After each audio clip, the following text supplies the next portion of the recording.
I thought I had it all. The perfect wife, the perfect life. But then I saw it. The truth I wasn't meant to see. Her tangled in his arms, laughing like I never existed. My heart stopped. Everything we had, gone in a blink. She looked at me. No shame, no fear. Just cold, heartless indifference. And in that moment, I realized this wasn't the first time. I was the fool, living in a lie. The love of my life was sleeping with the enemy. And I was nothing. Steve's death was a shock to everyone. He was only 35, just a few years older than me, and far too young to be taken away. His life ended tragically in a foreign country, caught in the middle of a dangerous situation. He had been trying to close a deal with some men who turned out to be far from the legitimate businessmen they claimed to be. Unfortunately, they were part of a larger network of illegal activity, and their rivals decided to strike. During a sudden attack, Steve and the people he was meeting with were targeted, and he didn't survive. The loss was quick and devastating. I couldn't help but wonder if, in his final moments, he thought about his wife, Jen, and the life they had planned together. Steve had everything he needed to live a fulfilling life, but he was always driven to seek something bigger, never satisfied with the success he had already achieved. He often shared his ambitious plans with me, usually while we were out on his boat, fishing. I wasn't much help in understanding the business world he thrived in, but it didn't matter to him. He enjoyed talking through his ideas. I'd joke that I couldn't follow half of what he was saying, but that didn't stop him from explaining his latest ventures. I could tell he valued having someone to confide in. Steve's passion for success drove him to take risks. I had warned him to be cautious, especially when dealing with unfamiliar places and people. I knew from experience that not everyone was trustworthy, but Steve was confident in his abilities. He even invited me to join him on this last business trip, but I declined. It didn't feel right. One evening after we had spent a long day on the water, Steve and I returned to his house. Jen was there watching as I helped him into the living room after he had a bit too much to drink. She smiled, though I could sense her worry. "Let him rest here tonight," she said quietly. "Maybe next time he'll think twice before overdoing it." Jen and I had grown close over the years. She often talked about how Steve was different when he was around me, more relaxed, less focused on work. She appreciated how I didn't care about his wealth or status, only about the time we spent together as friends. It gave him a break from the pressures of his career. Steve had told me earlier that he had been neglecting their relationship because of his busy schedule.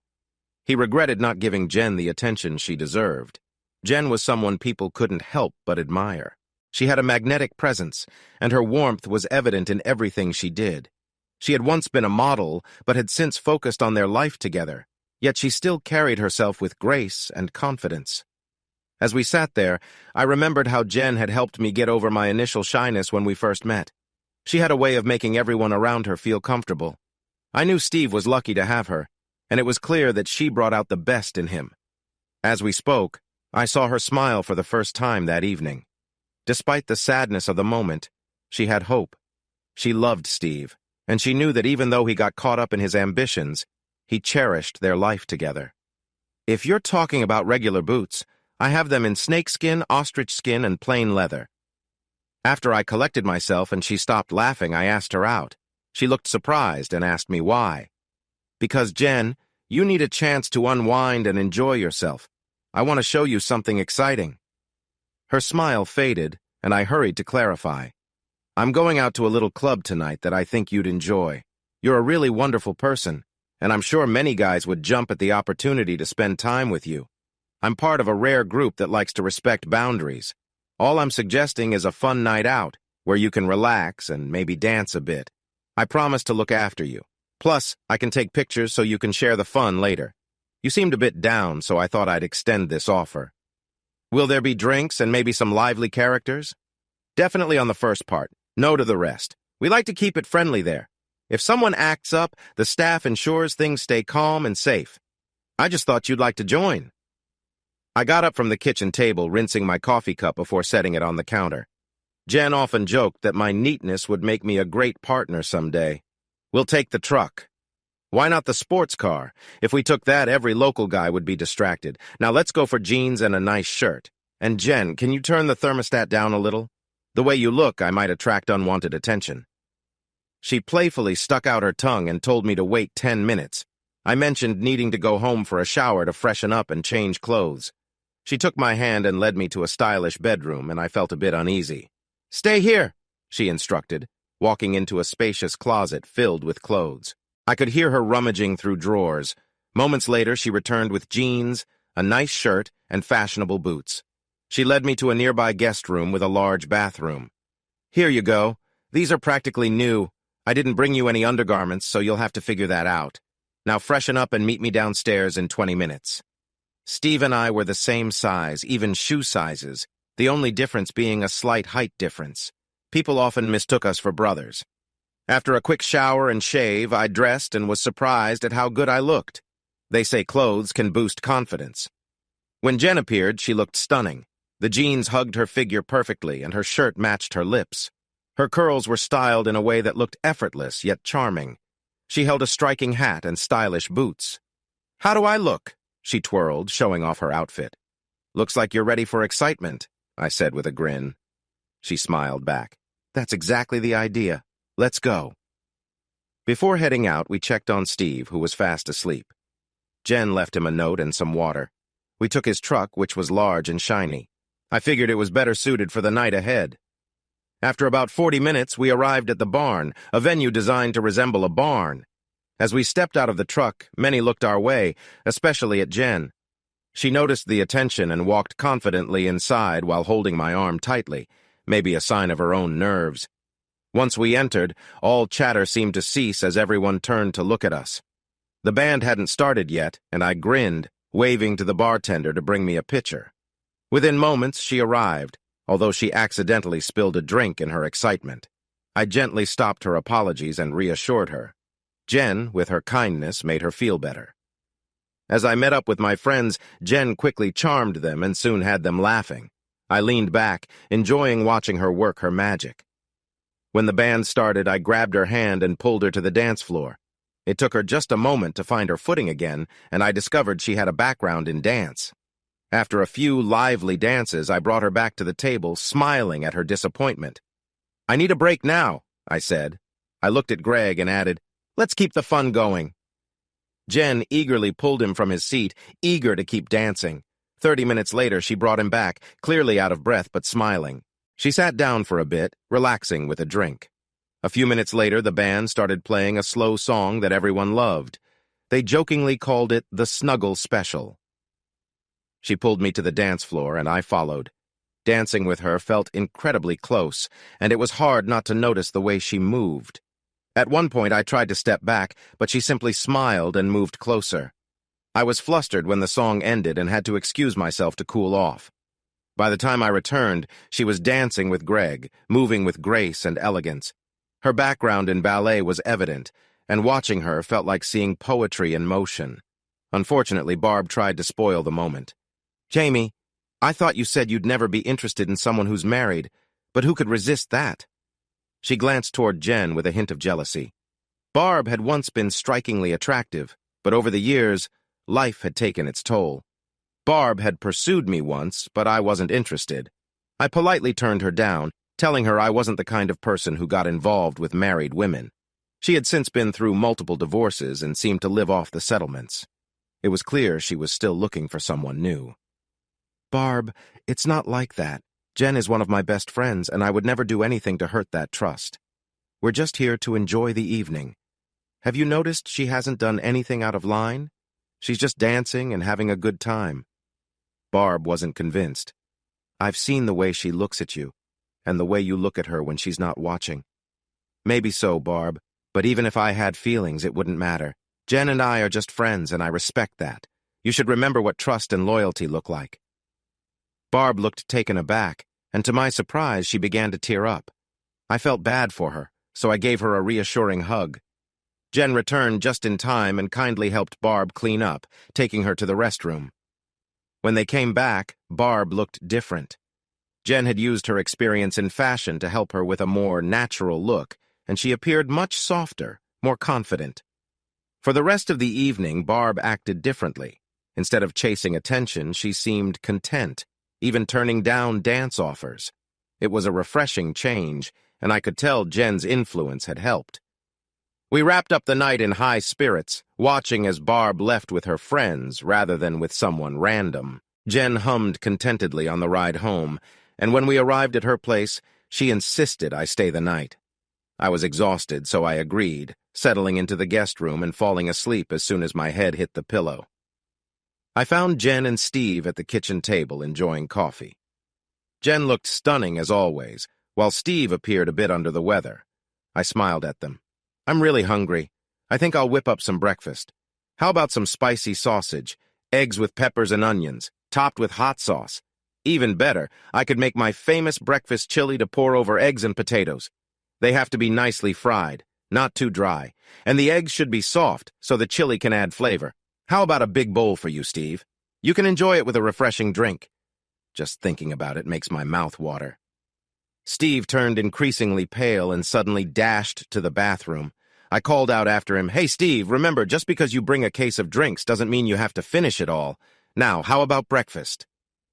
Jen playfully hit my arm, smiled, and started preparing bagels with jams and cream cheese. This made Steve look queasy again.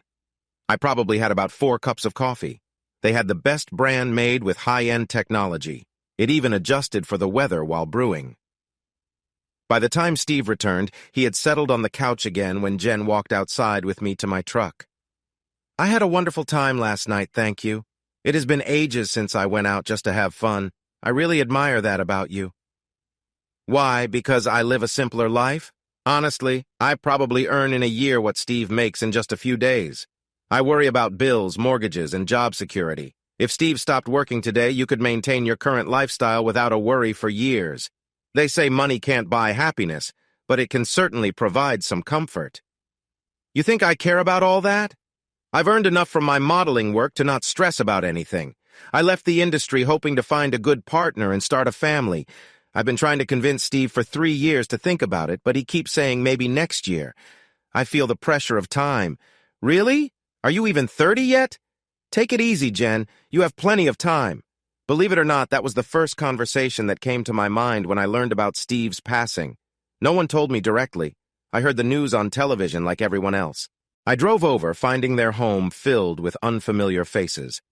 The person who answered the door hesitated to let me in, so I pushed past him and walked into the room.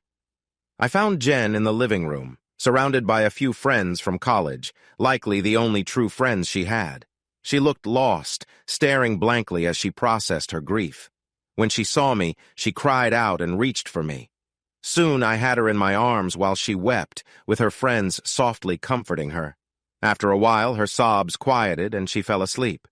Her friends looked at me with gratitude. I recognized one of them from a previous gathering. We had gotten along well. Jen had always been supportive, treating me with kindness and even gifting me with new clothes for events. When I met her at their home looking my best, she insisted I drive her car and behave like a gentleman. One of her friends joked with her, "Not too perfect, Jen. I've never met a real redneck. I've heard they can be very entertaining." I felt my face heat up while Jen had an unreadable expression. We enjoyed ourselves that evening. Sandy, one of Jen's friends, turned out to be a remarkable lawyer. She received an award for helping an innocent man who had spent years in prison. Now she was working on a civil case against the authorities responsible. Sandy aimed to secure a fair settlement for the man who had lost so much during his wrongful imprisonment. Eventually, through negotiations, they settled for a significant amount, enough to help him get back on his feet. Sandy ensured he could see his daughter regularly, working toward rebuilding their relationship. After some time, they grew closer, and she even expressed a desire to live with him. The experience at the awards dinner was enjoyable, and I had a great time dancing afterward. Jen had to teach me the proper way to dance, and I'm sure I stepped on her toes a few times during the lessons. I was dressed well enough to fit in, and when asked, I told them I worked in construction management, keeping it brief. In reality, I was a crew foreman, earning a decent income for my role. I also had a degree in construction management, thanks to the GI Bill. My supervisors were impressed and promised me the next available management position. I was chatting with a lawyer I had clicked with, while Sandy was mingling with others. Suddenly I heard her exclaim, "No!" loudly, and turned to see her pull her hand away from a guy. I casually walked over, surprising her with a friendly kiss on the cheek. "Hi, hun. Enjoying the evening?" "I was," she replied with a frown, staring at the guy in front of her. He looked at me and smirked, towering over me at around 6'5" and likely weighing more than 250. He was muscular, though I could tell those muscles came from the gym. I stood at 5'10" and weighed 170, having earned my muscles through hard work. I could see the dismissal in his eyes. I'd encountered guys like him before. I merely grinned back. "You want to exchange words, show off a bit, or just move to the main event?" I said, trying to keep things straightforward. "I've dealt with guys like you, and whether I win or lose, I've always ensured they're not quite the same afterward. But you seem like you could handle a good cosmetic surgeon, so what's it going to be? Step up or walk away?" He started to bluster, but I raised my hand. "Yes or no, walk or engage.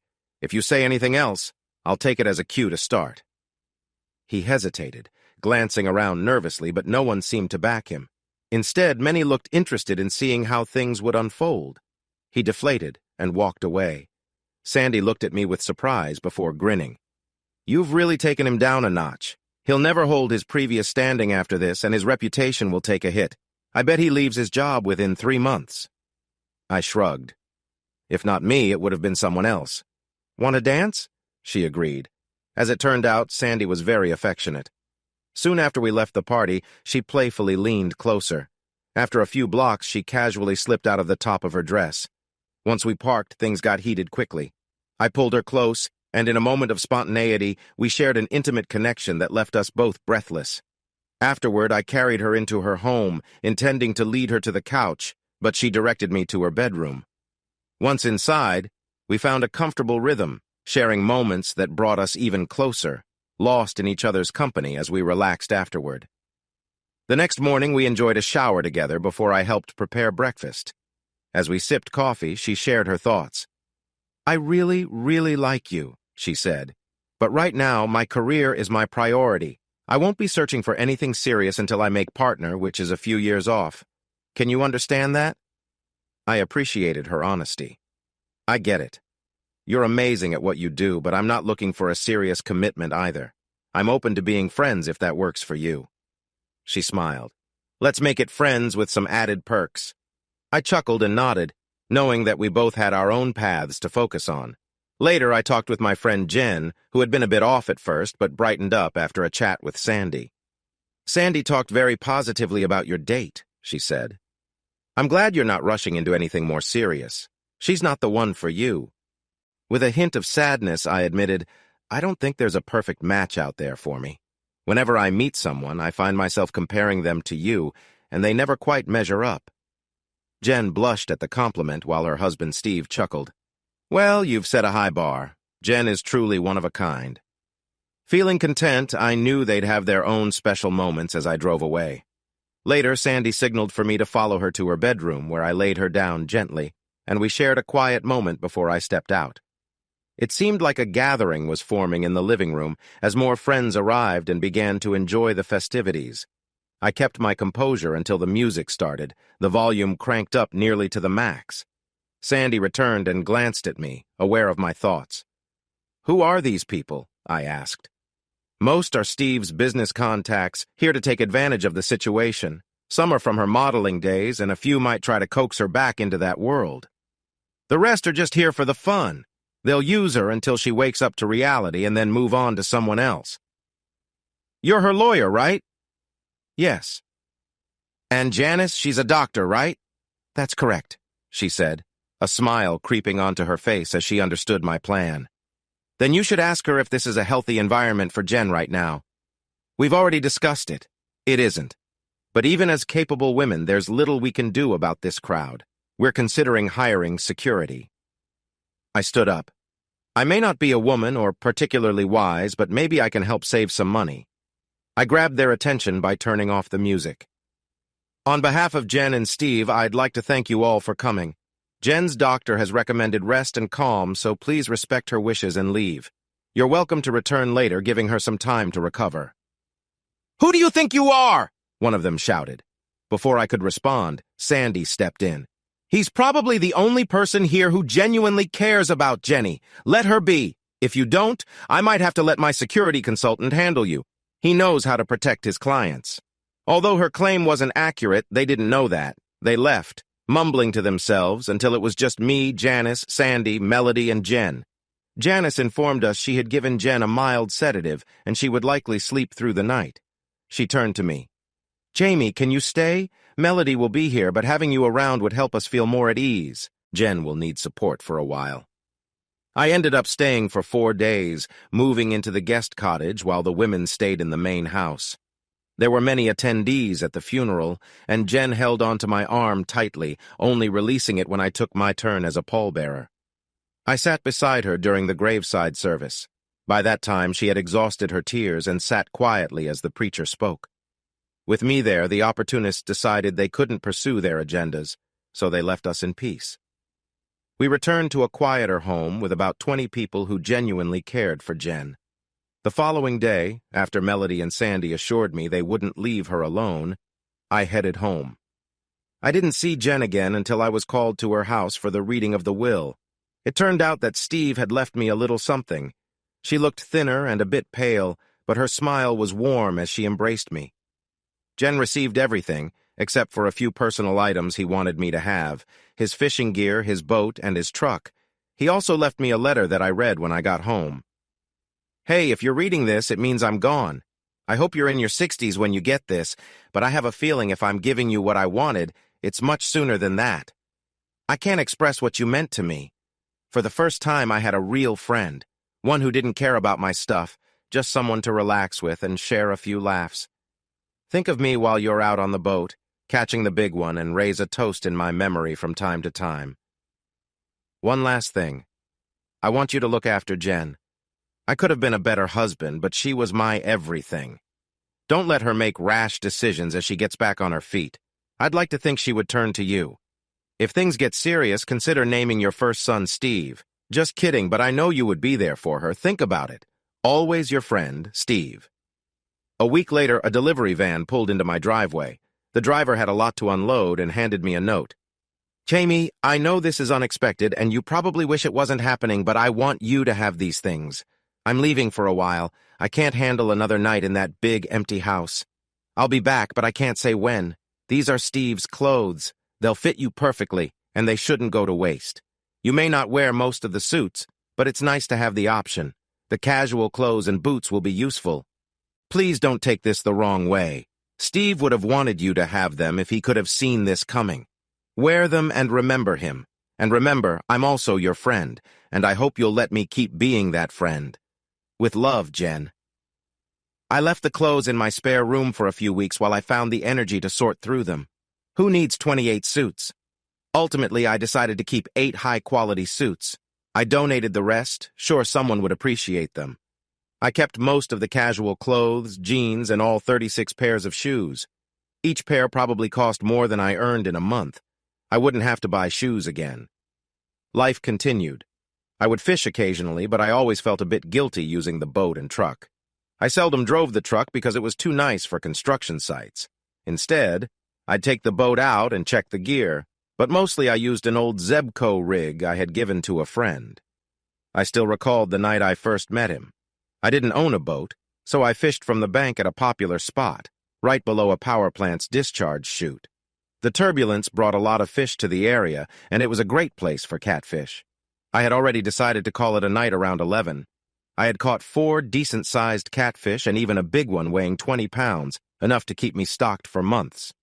Just then, my friend Steve appeared down the path, stumbling slightly in the dark. "Are you okay?" I asked. He seemed a bit tipsy. "Yeah, maybe. My car broke down not far back, and I guess I took a wrong turn. Plus, my phone died. Can you call a ride for me?" "I can do that, but we need to get somewhere with better reception. Why don't you sit here while I pack up my things? I'll make the call once we get to a higher spot." He watched as I reeled in my lines when suddenly a catfish hit, just as I was pulling in the last line. Steve came over to watch. "Here," I said with a smile. "Help me reel this one in." He grabbed the rod but admitted he was unsure what to do. Just keep the line tight so it doesn't escape. Reel it in, and when you see its head, I'll scoop it up with the net." It was a nice catfish, weighing at least 10 pounds. The look on his face was priceless. "Wow, I've always wanted to catch a fish." He had never fished before? I was surprised. He helped me carry my gear back to the truck, and then we went to check on his car. It was a shiny BMW. "I'll call for a tow tomorrow." "No, you should call now. We're in the middle of nowhere.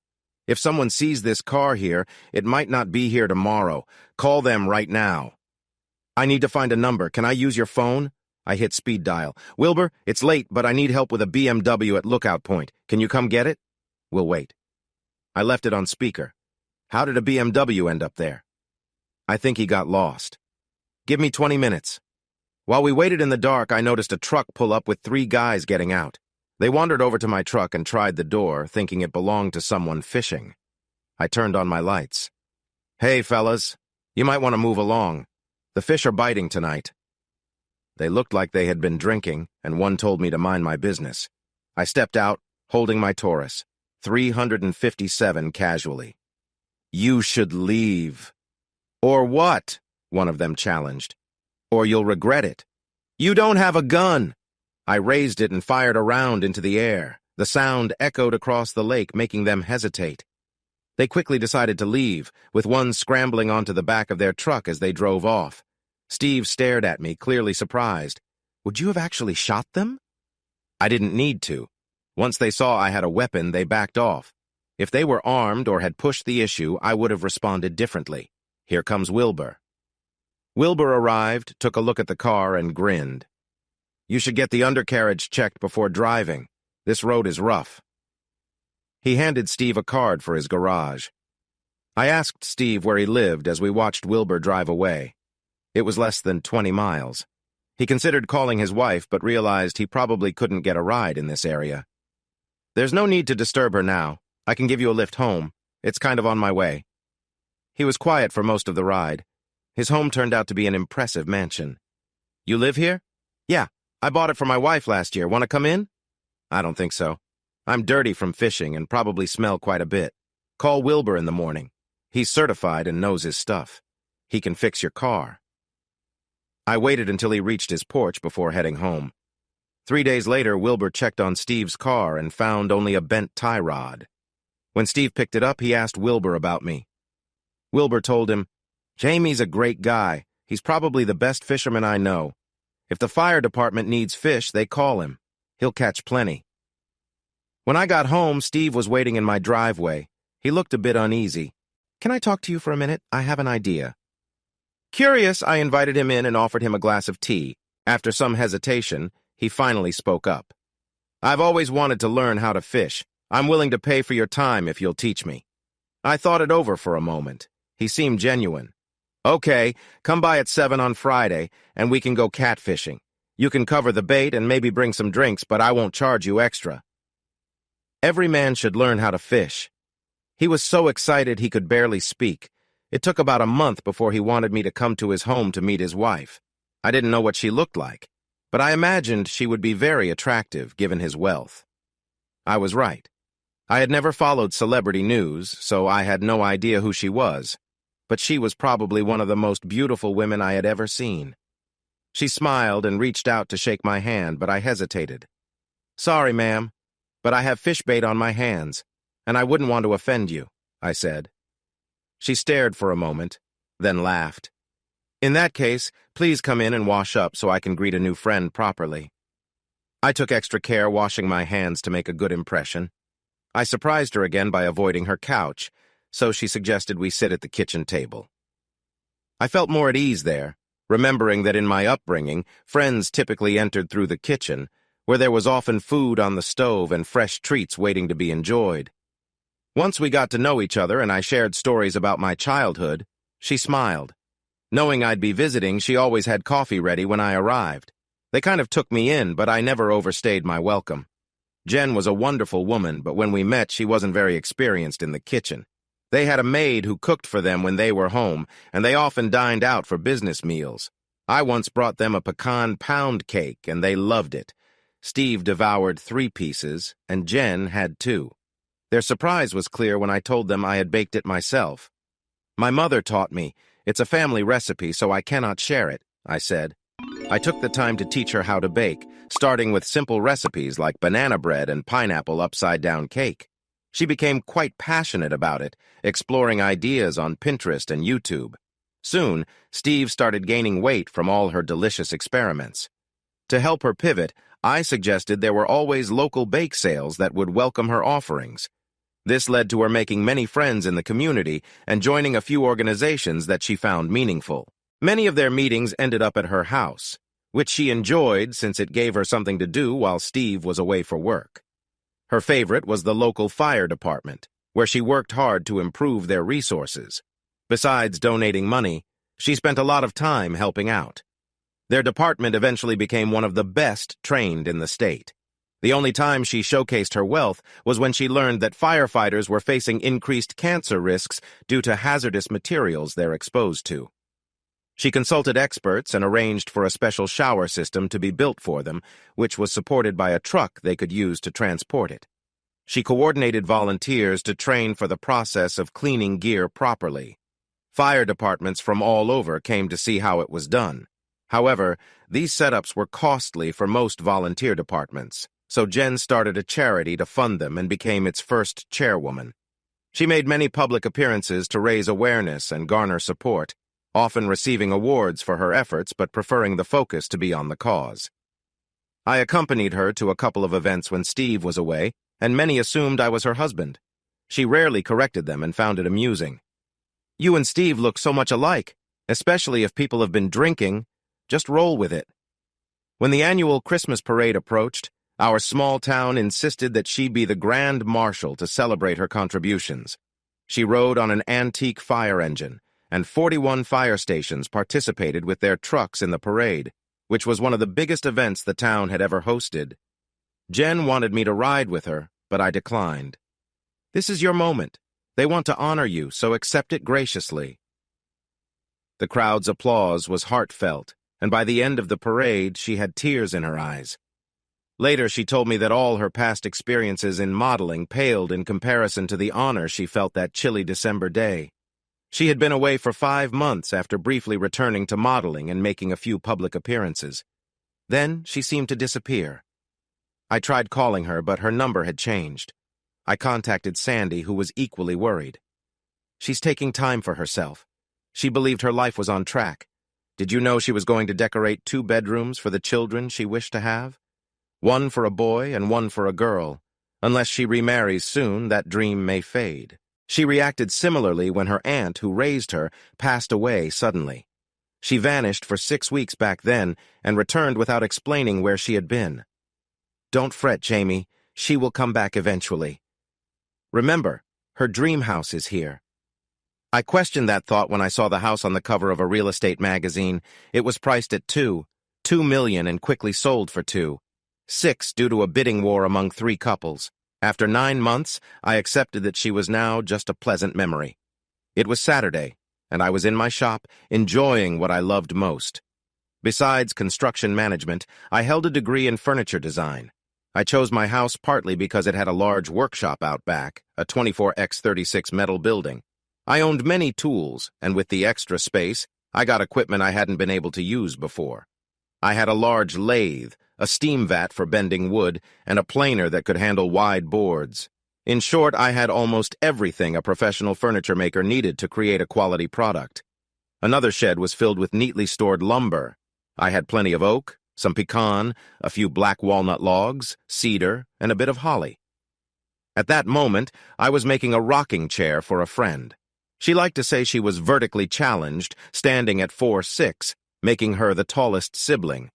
This chair was designed for her comfort, a blend between a child's chair and a full-sized one. I was sanding the edges of the seat when I heard the door open. I didn't look up, as most of my friends and neighbors knew I was busy on Saturdays, so they usually came to the shop first. I finished sanding the bottom and looked up, almost dropping it when I saw who it was. Jen. She looked different, thinner, with sad eyes that brightened when she saw me. Instead of a greeting, her first words surprised me.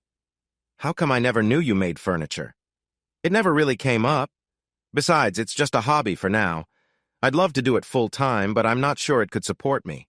I'd have to charge high prices, and not everyone can afford that. I know plenty of people who'd love to have custom furniture and wouldn't mind the cost if it's good quality. You should have let me help you. I hesitated, trying to find the right words. You were my friends, Jen, not just business opportunities. If I had asked for your help, you might have wondered if I was truly your friend or just using you. So, I kept it to myself. Steve never knew either. If I had mentioned it, he would have bombarded me with suggestions. You were worth more to me as friends, do you see? Tears filled her eyes, and that's why we cared about you.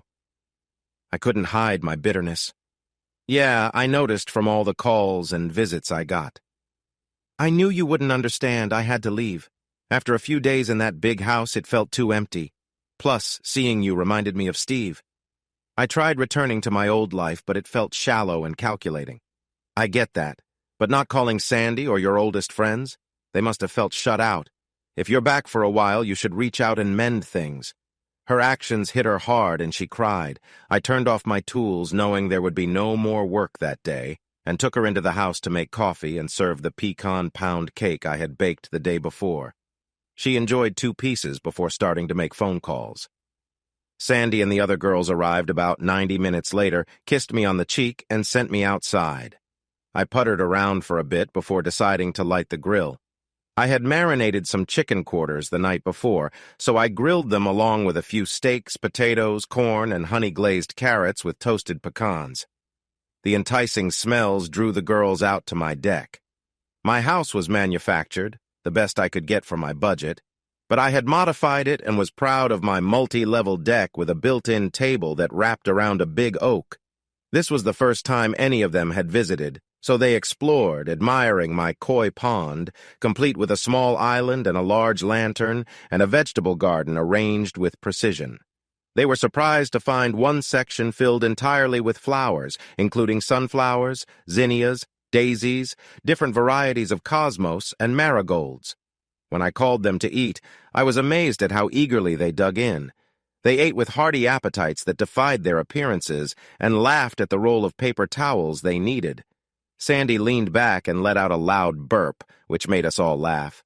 I'm thinking, Amy, that I need to reconsider my expectations in relationships. You cook, you build furniture, and you look good. Everyone laughed except Jen, who looked a bit annoyed. The girls noticed and teased her more, playfully giving me their numbers. I turned to Melody. Aren't you married? I am, and I love him dearly. I just wanted you to have my number for some training sessions for him. He could use some tips. As twilight arrived, we relaxed and admired the lights I had strung up, especially the lantern on the island, designed to draw insects away from the deck. I served coffee and the pecan pound cake, enjoying the lively atmosphere. They groaned but managed to eat every bite of it. They all asked for the recipe. Jen smiled. Sorry, ladies, but it's a family secret. He won't even share it with me, and I begged for almost 2 years. He says it will stay in the family. Sandy looked at Jen with a smirk. Well, then maybe we need to find him a partner to ensure a steady supply. Any volunteers? They all turned and looked at Jen. She was glowing but promised to do a little research. There were hugs and friendly goodbyes as they left. Sandy pulled me aside. I know men can be a bit slow to pick up on things, so let me be clear. She didn't come back for us. She came back for you. If you're not interested, let her down easy. If you are, take your time. She's still a little sensitive. I was completely taken by surprise. Her? Me? She's way out of my league, Sandy. She's rich and beautiful, and I'm just an average guy trying to get by. It would never work. She gave me a gentle slap on the arm. Come on! You're not seeing things clearly. She doesn't care about what you have. She has everything she needs. What she wants is someone who truly loves her, despite everything else. If you two get together, it won't be for any material reasons. What she wants most is a loving partner and a family. She's talked about kids since we were in college. Step up, Amy. Be the one. We waved as they left and went back into the house. Where are you staying? I know you sold your place. She seemed surprised. I'm staying with you, at least for a while. You don't mind, do you? I could find another place if you prefer, but I really want to be here. I need to be around genuine people, not the fake world I've been in lately. Please? I thought about it for a minute, noticing her anxious expression. Then I sighed. Sure, you can stay. I suppose I'll have to get used to sharing my space with one of the most remarkable women I know. She started to smile. I promise not to leave my things all over the bathroom too often. I'm feeling really tired now. Where do I sleep? I hope it's your bed. She was partly joking. I led her to the guest room.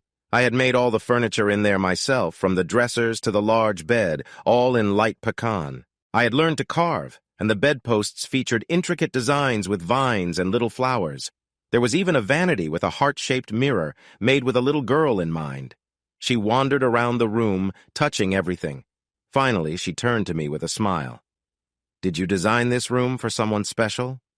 Huh? It looks like you created this space for a daughter. Did you have a name in mind? No. I always thought that when I married we would choose a name together, something we both liked. It wouldn't be fair otherwise. Tears welled up in her eyes. She came over and embraced me tightly. I have a feeling you'll be a wonderful father. Good night, Chimey. I stood watching her for a moment before saying good night. Later, I was awakened by some movement. I looked at the clock. 4 in the morning. I wondered what the noise was until I saw her at the foot of the bed. I was startled for a moment before remembering she was still in the house. Jen? Are you okay? In response, she dove onto the bed, resting her head on my shoulder. No, I'm not okay. Can I stay here for a bit? I need to feel comfort for a little while. I'll return to my room once I calm down. I pushed the covers back and she cuddled in, her head against my shoulder. She smelled lovely, and it felt nice to have her close. I drifted back to sleep with my arm around her. When I woke at 8, she was still there, snuggled up against me. I lay there, admiring how beautiful she looked even without makeup, her hair a bit messy. After a while, one eye opened. How long have you been watching me? A little bit. I wasn't staring, more like admiring. Jen smiled and stretched, moving closer. I felt a reaction and she noticed. Okay, up. I'm ready for breakfast. We showered separately, though the thought of her on the other side of the door made it challenging to focus. I had to rely on cold water to regain my composure. Jen kept busy in the kitchen. There were pots and pans everywhere. She wouldn't let me help, so I sipped on coffee and watched her as she moved around. Jen made crepes, and they were fantastic. Where did you learn to make these? Paris. I spent 3 months in a cooking course. We prepared dishes for 10 hours a day, 6 days a week. That's one reason I went quiet for a while. I cleaned up while she enjoyed her coffee. I hand-washed the larger items and set the rest for the dishwasher. Are you always this tidy? Yes. My training taught me well, and since I live alone, it's easy to keep things neat if you stay on top of it. She quickly shifted topics. Why aren't you married, Jaime? You'd make a great husband. Honestly, I haven't found anyone I loved enough to consider marriage. I'm like many animals. I believe in lasting partnerships. I have to be very sure. I was once in love, but it didn't work out. Why not? Because she was married to someone else. If I had pursued her, it wouldn't have ended well. How could I trust someone who would treat another person that way, especially someone they claimed to love? If she had done that, could I truly respect her? It was unfortunate because she seemed almost perfect as a partner. Jen blushed, realizing I was referring to her, and then smiled. What are we doing today? What do you usually do on Sundays? I typically go to church or go fishing. You go to church? Does that surprise you? Not really, though I've never heard you mention it before. I don't usually talk about it, nor do I try to convince others to share my views. Is it too late to go now? I checked the clock. It's too late for Sunday school, but we can still make it for the sermon if you get ready quickly. She laughed and started moving. I used to be a fashion model. There are professionals who can't change as fast as I can. You have 10 minutes to be ready. I quickly shaved and picked out an old suit from my closet, wanting to avoid any reminders. True to her word, she was ready before I was. She wore a simple knee-length dress with a high neckline, but she had a way of looking good in anything. People turned their heads as we walked in. I greeted my friends, introduced Jen, and then the sermon began. I liked our current preacher a lot. He was much calmer than the previous one, who had caused quite a stir. It turned out he was struggling, and a tense situation arose when he took out a weapon during a sermon. Fortunately, the police arrived quickly, and in the end he received help and expressed gratitude from afar. Today's sermon was about marriage, commitment, and navigating life's pressures while staying true to one's values. Commitment to your partner should be second only to your commitment to God. Strong, loving relationships are essential, providing strength alongside your faith. Just like God, you should always be there for your partner. Many nodded in agreement, while some looked a bit uneasy. Jen seemed to absorb every word. As we left, the preacher pulled Jen into a warm hug. "You don't remember me, do you? I'm Mike Flanagan's father. I can't express how much your support has meant to our family. I often tell people about you, saying you are proof that angels exist among us." Jen blushed deeply but smiled. "It was just a small gesture. How is your son doing?" "He's doing well, in complete remission. The doctors are pleased with his progress, and he's back with the fire department, though they have him on lighter duties for now." So this was the angel he spoke of. He shared how his son had been gravely ill, and in what felt like a moment of despair, an angel appeared, assuring him everything would be all right. Miraculously, his son was quickly sent to a top medical center, receiving the treatment he needed with no mention of costs. He described it as a modern-day miracle. He thanked me for bringing Jen to church, finally able to show his gratitude, and asked if she lived nearby. Before I could respond, Jen interjected, "I'm living with Jamie for now, Reverend. Unfortunately, it isn't anything scandalous. I'm just working through some things." The preacher blushed slightly but smiled. "Well, before you make any big decisions, think about what I said today. I've never officiated the wedding of someone like you." Jen promised to think about it and would get back to him. As we drove home, I smiled at her. "What's that grin for?" she asked. "I've never had an angel in my life before. I thought the warm feeling I had last night was just the street lamp outside. It was quite nice." Jen flushed a bit but beamed back at me. "Oh, I can be quite spirited when I get caught up. But when it happens, my feelings are intense, like a fire. What should we have for lunch?" We decided to stop at the country club where I knew the chef, and they usually had a great buffet. Once again, conversations paused as we entered. I figured I'd eventually become accustomed to this. The food was delicious, and I was surprised at how much food Jen piled on her plate. The chef came over to our table, and they shared a quick conversation in French that I couldn't follow. He complimented me on being lucky and continued to greet the other guests. "What was that about?" I asked. "We were just discussing food, sweetheart. He really is talented." The term of endearment surprised me, but I didn't say anything. We returned home, and I couldn't help but think how nice it felt to say that. She encouraged me to finish my rocking chair project. "I'm not here to interfere with your life. I have a few things to do, and maybe I can join you. I could help if that's okay with you."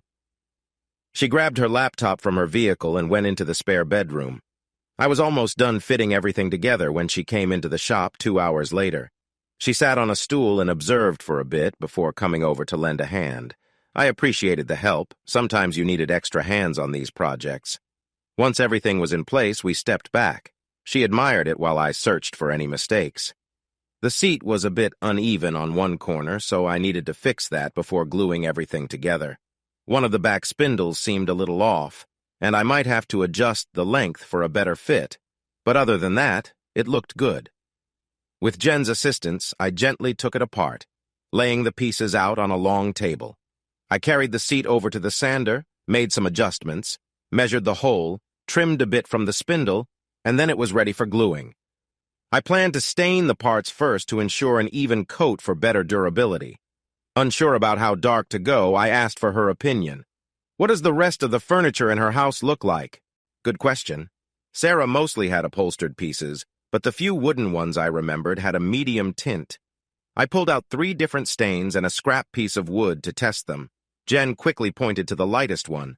"This one. It'll make the wood grain really stand out." She wanted to help, but I advised her against it. Most beginners use too much stain at once, making it darker than we want. You can practice on the scrap piece if you want, or just watch me. Jen observed for a bit, then put on a pair of gloves and experimented with the scrap while I finished up. When she was done, there wasn't a bare spot left, and I had to admit she learned quickly. She beamed under my praise. 4 hours later, just before bedtime, I glued everything together and clamped the chair. I planned to check the glue in 24 hours, and if it was set, I would take off the clamps. If not, I would wait another day.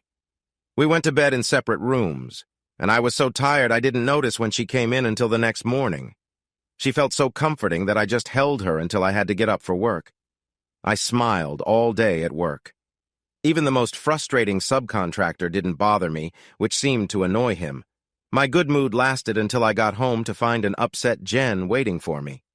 "Why didn't you wake me up? I thought you might want to sleep in. You should let me make decisions around here." Just a glance at my face made her realize her mistake. "I'm sorry, that came out wrong. I wanted to get up with you, maybe even cook breakfast. Is that so bad? I appreciate that. I live alone, remember?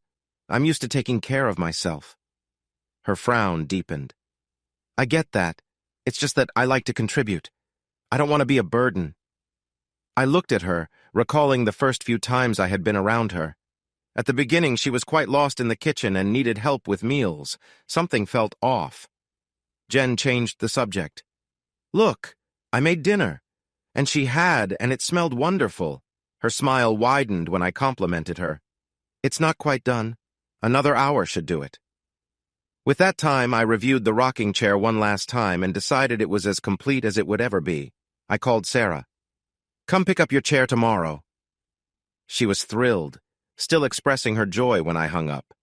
Dinner was fantastic, probably the best I had ever had.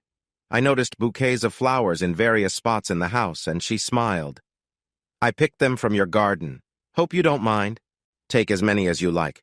I use them to attract pollinators for my vegetables, but I like them so much that I plant more each year. It seems a shame that many just go to waste. I'm sure others would enjoy them too." The next day, she went to a craft store and bought several vases and some ribbon. She had called her friend Jan, outlined her idea, and got an enthusiastic endorsement. When I got home Friday, I found her in the garden with buckets and scissors, each bucket filled with flowers. She waved me over. "I hope you meant it when you said you wanted others to enjoy your flowers. I ordered a pizza because we'll be too busy to cook. If you'll fill the buckets, I'll start arranging." There were 25 vases, and it seemed she had experience because she arranged the flowers beautifully. There were daisies, colorful zinnias, and a sunflower bathed in the center. I tried to help but soon stepped back, focusing on filling vases with water and packing them into boxes once she was done. 2 hours later, we finished, and flowers filled the house. The combined scent with the pizza was strong. After dinner and showers, we settled on the couch. She had a glass of wine, and I had ginger ale.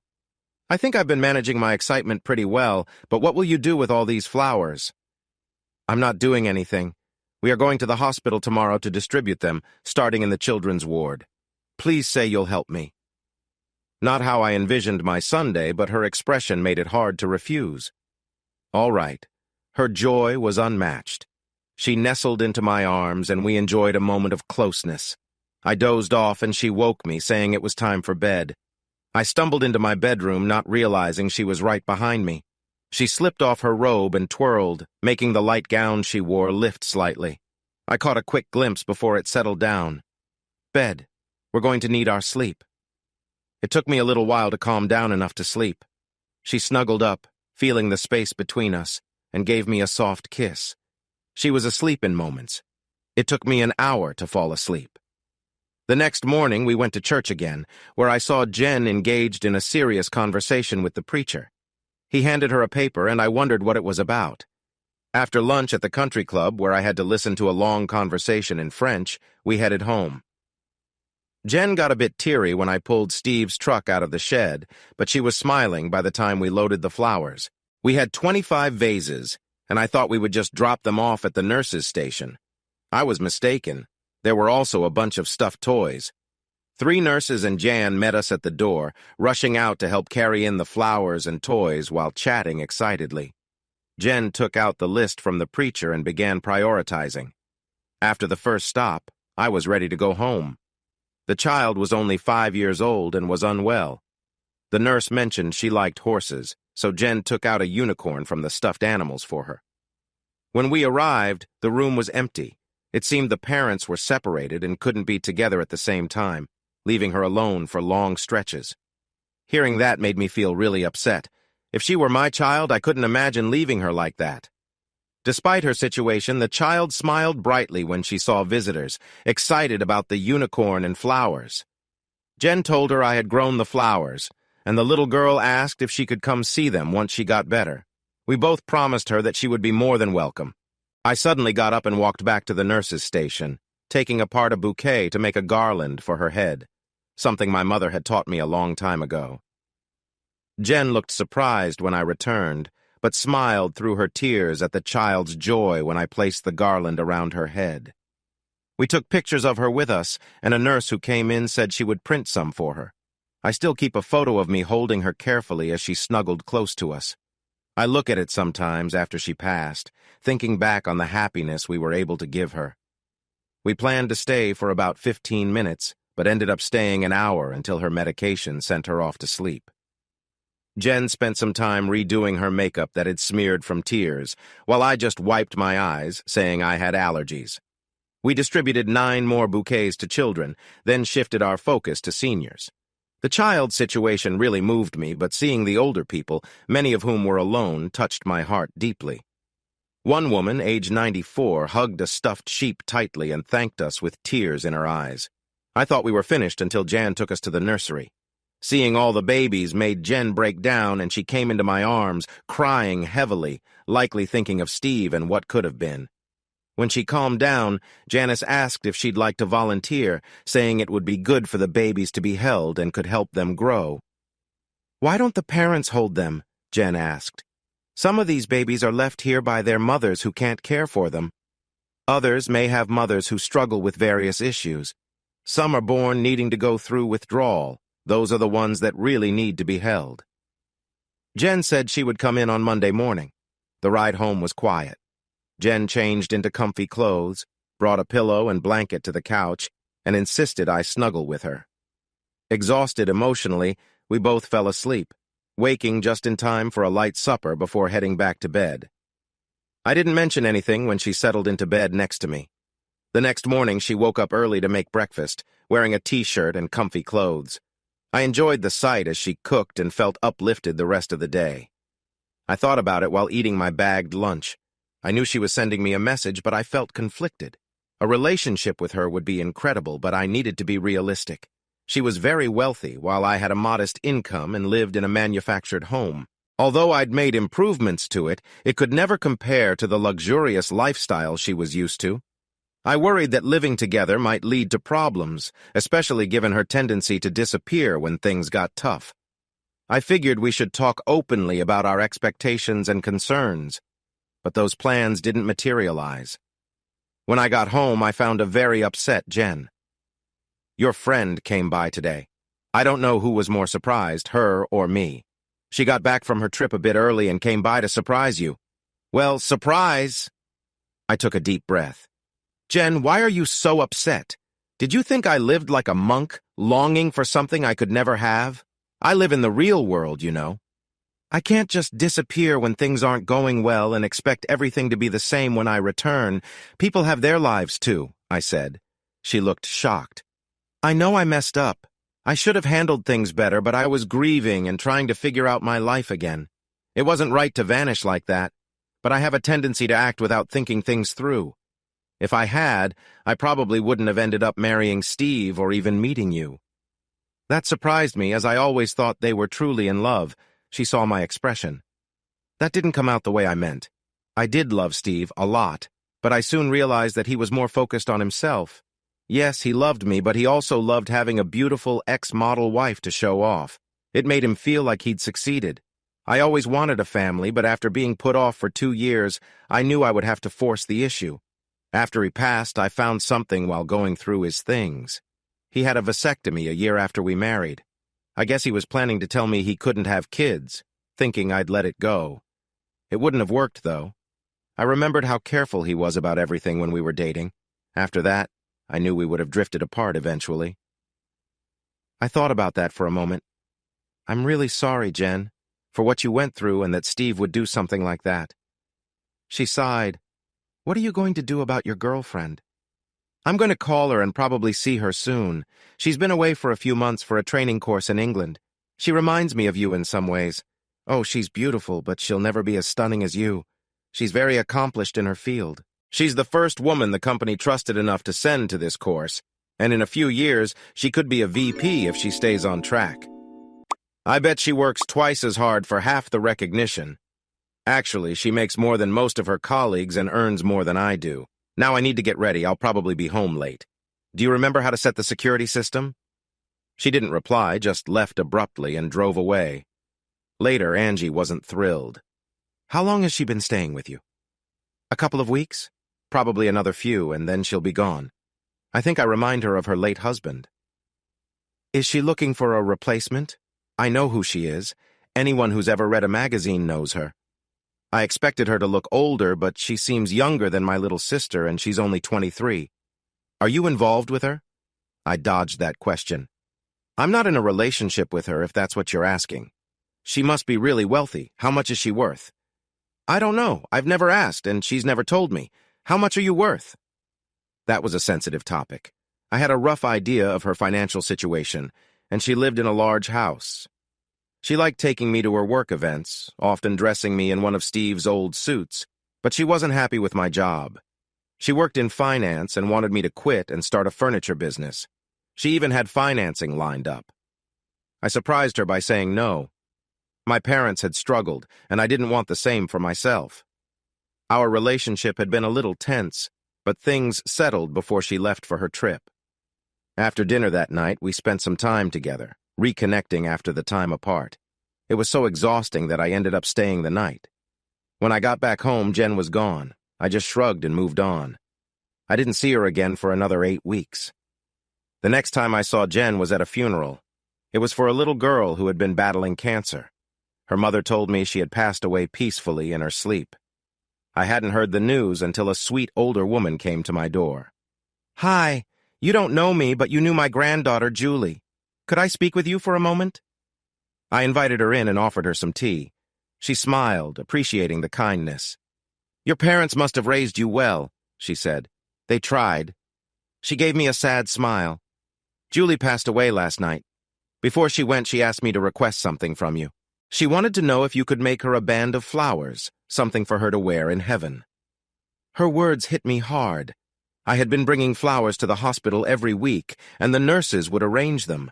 I always stopped by to see Julie, who would smile at me no matter what.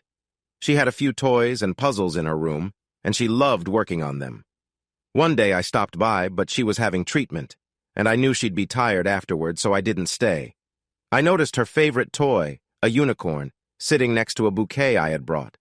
The next day I went to a photographer and asked him to work on a picture I had taken. He blended the best shots until the flowers seemed to glow. I spent the next week after work making a custom puzzle with the picture. It had about 80 pieces, and I framed it. It was a big puzzle for a 5-year-old, but Julie was smart, and I knew she'd love it. When the puzzle was finished, I used a utility knife to carefully separate each piece, ensuring clean edges. After that, I applied a light coat of acrylic to make the pieces more durable. Once I was sure everything fit perfectly, I gave it to Julie in a big bag, without any instructions. It took her 3 days to solve the puzzle, and her mother told me she cried with happiness when she realized what the picture was. Now, she was gone. Before leaving, her grandmother handed me an envelope. She wanted you to have this. I helped her write it, but she copied it in her own handwriting. It's something to remember her by. I kept my composure while her grandmother was there, but once I was alone and opened the note, I broke down in tears. The words, written in a childlike scrawl, struck me deeply. Mr. Jamie, thank you and Miss Jen for the flowers, the unicorn, and the puzzle. You are my friends, and I love you. Julie. The next morning, I picked the best flowers from my garden and made a special garland for her. I took the remaining flowers to a florist friend who arranged them into a casket spray. It was my last gift of flowers for her. I attended the visitation that evening. Julie lay peacefully in a white dress, her head adorned with the garland I had made. I held myself together until I saw the purple unicorn nestled beside her hand. In her other hand, facing upwards, was a sunflower from the puzzle I had made for her. Many thought I was her father due to how hard I cried. Jen was there too, comforting Julie's mother. When Jen saw me, she quietly motioned for me to sit beside the mother, who then leaned on my shoulder, crying. Jen slipped away quietly, and I didn't see her again that evening. I was a pallbearer at the funeral, and the weight of the small casket was heartbreakingly light, as only the loss of a child can feel. After the service, as they began lowering the casket, I walked over to Jen and handed her a bouquet of flowers. This is our last chance to give her flowers. Would you like to come with me? We walked together to the grave where Julie's mother and some of the nurses were waiting. We each dropped flowers into the grave one by one until they were gone. Goodbye, Julie. Heaven is better now that you're there, and I hope you can run and play in fields filled with flowers and unicorns. I said it quietly, but many heard me, and it set off another round of tears. 3 days later, I came home to find a Mercedes SUV in my driveway. Jen stepped out, looking more unsure of herself than I had ever seen her. Can I come in? I invited her in, and she went to the kitchen, making coffee without a word. Once it was ready, she sat down, her expression hard to read. I need to say a few things, and I need you to listen until I'm done. Is that okay? I nodded. First, I'm sorry for disappearing again. I had this idea that I'd come back and everything would fall into place. I thought you'd welcome me back, and we'd have this perfect life together. But when I came back, I realized you hadn't just stopped living your life. You had your own responsibilities, your own path, and even a girlfriend. That really hit me hard. Are you still seeing her? No. Was it because of me? I can explain things to her if that would help. It wasn't because of you, not directly. She felt like I wasn't successful enough. She had just gotten a big promotion and was earning 3 times what I was. She wanted me to quit my job and start a custom furniture business, with her financing it in exchange for 60% ownership. I said no, and things started going downhill. Last I heard, she's dating a VP. I hope she's happy. I'm sorry, but you don't seem too upset. I was sad. We had been together for 6 months, but I wasn't ready for the kind of long-term commitment she wanted, especially not on her terms. So you're single now? Yes. Good. I want to be your girlfriend. Jen, Please let me finish. I've thought about this a lot. It might not work out between us. We might end up disliking each other. I know I'm spoiled. I've had everything handed to me since I was 19, and that has definitely shaped my view of the world. But that's one of the reasons I care about you so much. You don't let me get away with nonsense.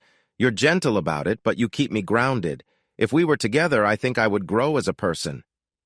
She paused, collecting her thoughts. I know my money makes you uncomfortable, but it's never been something I used to define myself with you. I got fortunate and made a good amount of money, then inherited even more when Steve passed away. I can't change that, and I don't plan to give it up. There's so much we could do with that money. The first thing that comes to mind is raising children, but we could also really help our community. There are many people who need support, like Julie's mother and the preacher's son. We could lend a hand. Curiosity got the best of me. Why do I need help? Your ex was right about one thing. You should consider going into the furniture business. You're a skilled construction foreman, but you have a talent for working with wood. People who have money would love to have one of your creations. Do you realize how much a custom bedroom set like the one you made would sell for? I spoke to some people who know about this stuff. How much do you think you spent on materials and time for that set? I thought about it. The materials weren't too costly, but the time spent was significant. I probably put in about 100 hours on it. Around $3,500? She chuckled softly. I talked to someone who bought a similar set, and she paid $10,000 for it. When she saw yours, she said she would pay $12,500 if you made one for her. If you really tried, she might even go up to $15,000. Still think you can't make a living doing what you enjoy? That surprised me. I started running the numbers in my head. If I had enough orders, I could earn between $120,000 to $150,000 a year based on a 40-hour work week, with nearly $80,000 as profit. Not too shabby. Plus, I'd still be working with my hands. She could see I was interested. Here's the plan. I'll lend you $150,000. It's a 10-year loan at 5%, which is the current prime rate. This is purely a business agreement, and I trust you won't let it go to waste. Whether or not we end up together, I believe in your skills. She sighed, got up, and washed her coffee cup. There, I've shared my thoughts. It's up to you now. Call me if you're interested. With a quick kiss on the cheek, she was gone. I noticed she left a packet on the table, including paperwork for the loan and a note to consult with a lawyer. Her new phone number was on top. I thought about it for a few days and finally called her. I could hear the excitement in her voice. Hi. Hi, Jen. I've been thinking about our talk and I'd like to meet. If you're free Saturday, could you come by the house around 10? I think she was a little let down that I wasn't asking her out on a romantic date, but she agreed right away. I told her to wear jeans and comfortable shoes. She arrived 10 minutes early and found me in the garden, surrounded by buckets of fresh flowers. I gave her a quick kiss, which surprised her, then asked her to help with arranging the flowers. The season was almost over, but we filled 20 vases together. I caught her humming as she worked, which made me smile. I surprised her when I drove my new pickup truck out of the shed. "Where's Steve's truck?" she asked. "On the used lot at the dealership. If this is going to be a fresh start, I don't want his memory hanging over us." She jumped into my arms, surprising me with an unexpected kiss. It was a lovely moment. She was even more surprised when I backed the truck up to my workshop. I just need to load a few things, and then we'll be ready to go. I carefully placed 3 rockers I had finished in the back, making sure to add padding between them. To her credit, she didn't ask questions and helped me strap them down. We rode in silence until we were almost there. "Jan still talks to me. She mentioned you're volunteering in the nursery, rocking the babies. She also asked if I would check a couple of the rockers because they needed some fixing. The thought of you working with a baby in your arms made me worried, so I made these new ones." She didn't respond, just held my hand tightly and started humming again. When we arrived, Jan, her 3 nurses, and 2 maintenance workers were waiting by the door. The maintenance staff and I carried the chairs to the nursery, unwrapped them, and set them up. They promised to take the old rockers away. Jan and Jen made a list and delivered the flowers. We were there for 4 hours. I had a little surprise for her. Sarah, a friend I had made a rocker for, had just had her baby. Jen was thrilled when the petite woman, visibly pregnant, showed up. The chair was a gift for her to rock her baby. Sarah was charming, with blonde hair and blue eyes, giving her a pixie-like appearance. Her husband was quite tall and seemed to adore her completely. As Sarah sat down in the rocker with a dreamy look on her face, she gently patted her tummy. Finally, she stood on a step stool I had in the workshop. "Get over here, Jaime. I want to thank you." Jen giggled and pulled me down for a big kiss. "There, I needed to do that. I'll send you a picture of me and the baby in this chair when we bring her home from the hospital. Look out for 2 more pictures over the years. We decided we want 3 children. Each one of them will hear how Uncle Jaime built this chair for us." I took Jen to meet Sarah, and they hugged while Jen admired the photos. "We're going to the nursery now. Jaime made 3 rockers for the volunteers, and I'm going to make sure each one gets a good test." Sarah smiled and asked the nurse to make sure Jen got to rock her daughter. The nurse said arrangements could be made. Once we got to the nursery, Jen and Janice immediately sat down. Janice gave me a teasing look and told me to take a seat in the 3rd chair. 3 nurses came out right away and handed a baby to me. I didn't have a chance to say anything. Suddenly, I was holding a small, crying child. Janice laughed while Jen and the nurses smiled. "Rock him, Jaime, and talk to him while you do. The motion and the sound of your voice should calm him down." So I did. I talked about his future and how much his parents would love him. I mentioned Little League, video games, and even friendships when he got older. He stopped crying, cooed a couple of times, and drifted off to sleep.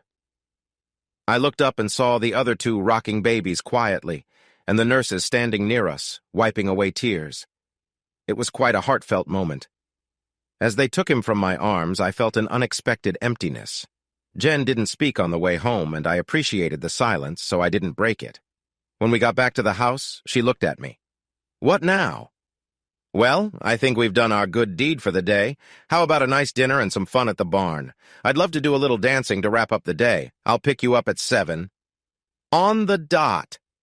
With a quick peck on the cheek, she hopped out of the truck and headed inside. I spent the rest of the afternoon thinking. Was there a future for us? Would she ever miss her old life? Would I say something that might upset her again? Would money become an issue? Was it all worth it? Of course it was. She had been the woman of my dreams since the day I met her. I barely had time to get out of the truck before she bounced down the steps. She wore fitted jeans, a button-up shirt, cool boots, and a matching hat. She slid into the passenger seat, giggling. "I can't wait. I've missed this since the last time you took me. I even tried to get Steve to go once, but he said it wasn't dignified. You should have seen his face when I told him that having fun isn't undignified. I reminded him how he comes home from fishing trips in dirty clothes and smelling like bait. I was so close to going by myself. I tried calling you, but you were busy. Well, I expect you to have a fantastic time. I want you to dance your heart out and show us how it's done. Have fun." She leaned over and gave me a sweet kiss on the cheek. I felt the warmth of her excitement. When we pulled into the parking lot, it felt like déjà vu. I had my truck all decked out, and as soon as Jen got out, everyone seemed to forget about the vehicle we arrived in. Meeting up with my friends felt effortless, as if we had seen each other just yesterday. Barb was there with her new husband, and they embraced like close friends reuniting after a long time apart. She shared pictures from her wedding, and it was clear she had taken our advice to heart. Her husband was kind, successful, and head over heels for her. When he stepped away for a moment, Barb confided to Jen how she had told him about her past before their wedding. "He was silent for a bit after I told him," she shared. "You've moved on, right? It's all behind you?" I asked. "I told him it was. I told him I loved him and that I'd agree to any kind of agreement he wanted." "Well, that's great. Want to set a date now?" I teased. She was getting emotional now. "Best of all, my kids adore him, especially my oldest. The fathers of my other two are still involved, but his just left. My man and that boy are inseparable when he's home." When her husband returned, Jen greeted him with a warm hug and said, "That was for being the partner Barb needed. I see happiness ahead for you both." His face lit up. "Thank you. I'll make sure to dance at your next celebration." Jen raised an eyebrow at him, and I explained it was an old Southern way of expressing gratitude, which made her smile. "Keep those dancing shoes ready. I'm hoping you'll need them soon." We all cheered, and I looked at her. It seemed she was ready to announce her feelings to everyone. We had a wonderful time. Jen danced with most of the guys in our group, but whenever the band played a slow song, she pulled me onto the floor. By the time we left, her polished look had changed. Her shirt was damp, her hair was loose and wild, and her makeup had faded. I thought she looked wonderfully carefree and natural. I couldn't help but smile at the thought of what her fashion friends would think. She noticed my grin. "What's got you smiling?" "Just how great you look right now." That seemed to please her since she snuggled closer in the truck as we drove to her home, keeping us close until we reached her driveway. She knew I wanted to take it slow, so she didn't invite me in.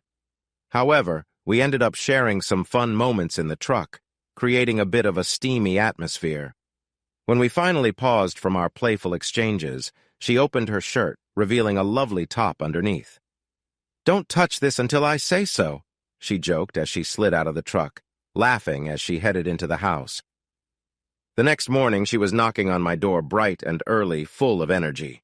I stumbled to the door, but before I could say anything, she dashed past me. "Shower, get ready. I'll make breakfast, and then you're taking me fishing. I want to see what the fun is about." After getting ready, I hooked the boat up while she finished making breakfast. She asked a lot of questions while I tried to eat. Finally, I raised my hand. "Jen, let's wait until we're on the water. That way I won't have to answer the same question twice." She stopped talking immediately. It wasn't until we were in the truck that I realized I'd called her honey. I got the boat in the water and tied it to the dock. Then we headed to the bait shop for worms. I decided to start her off slowly and also picked up some drinks for the cooler. I eased the boat out until we were beyond the no-wake zone and opened it up. Steve had chosen a great boat, largely based on my suggestions. Jen stood next to me, laughing as the wind blew through her hair. I reached the little cove I had in mind, cut the engine, and used the trolling motor to position us about 20 feet from a dead pine that had fallen into the water, knowing that fish would seek shelter there. I set up a standard rig and walked her through each step: how to tie a hook to the line, how much weight to use for her cork, and how to bait the hook with the worm.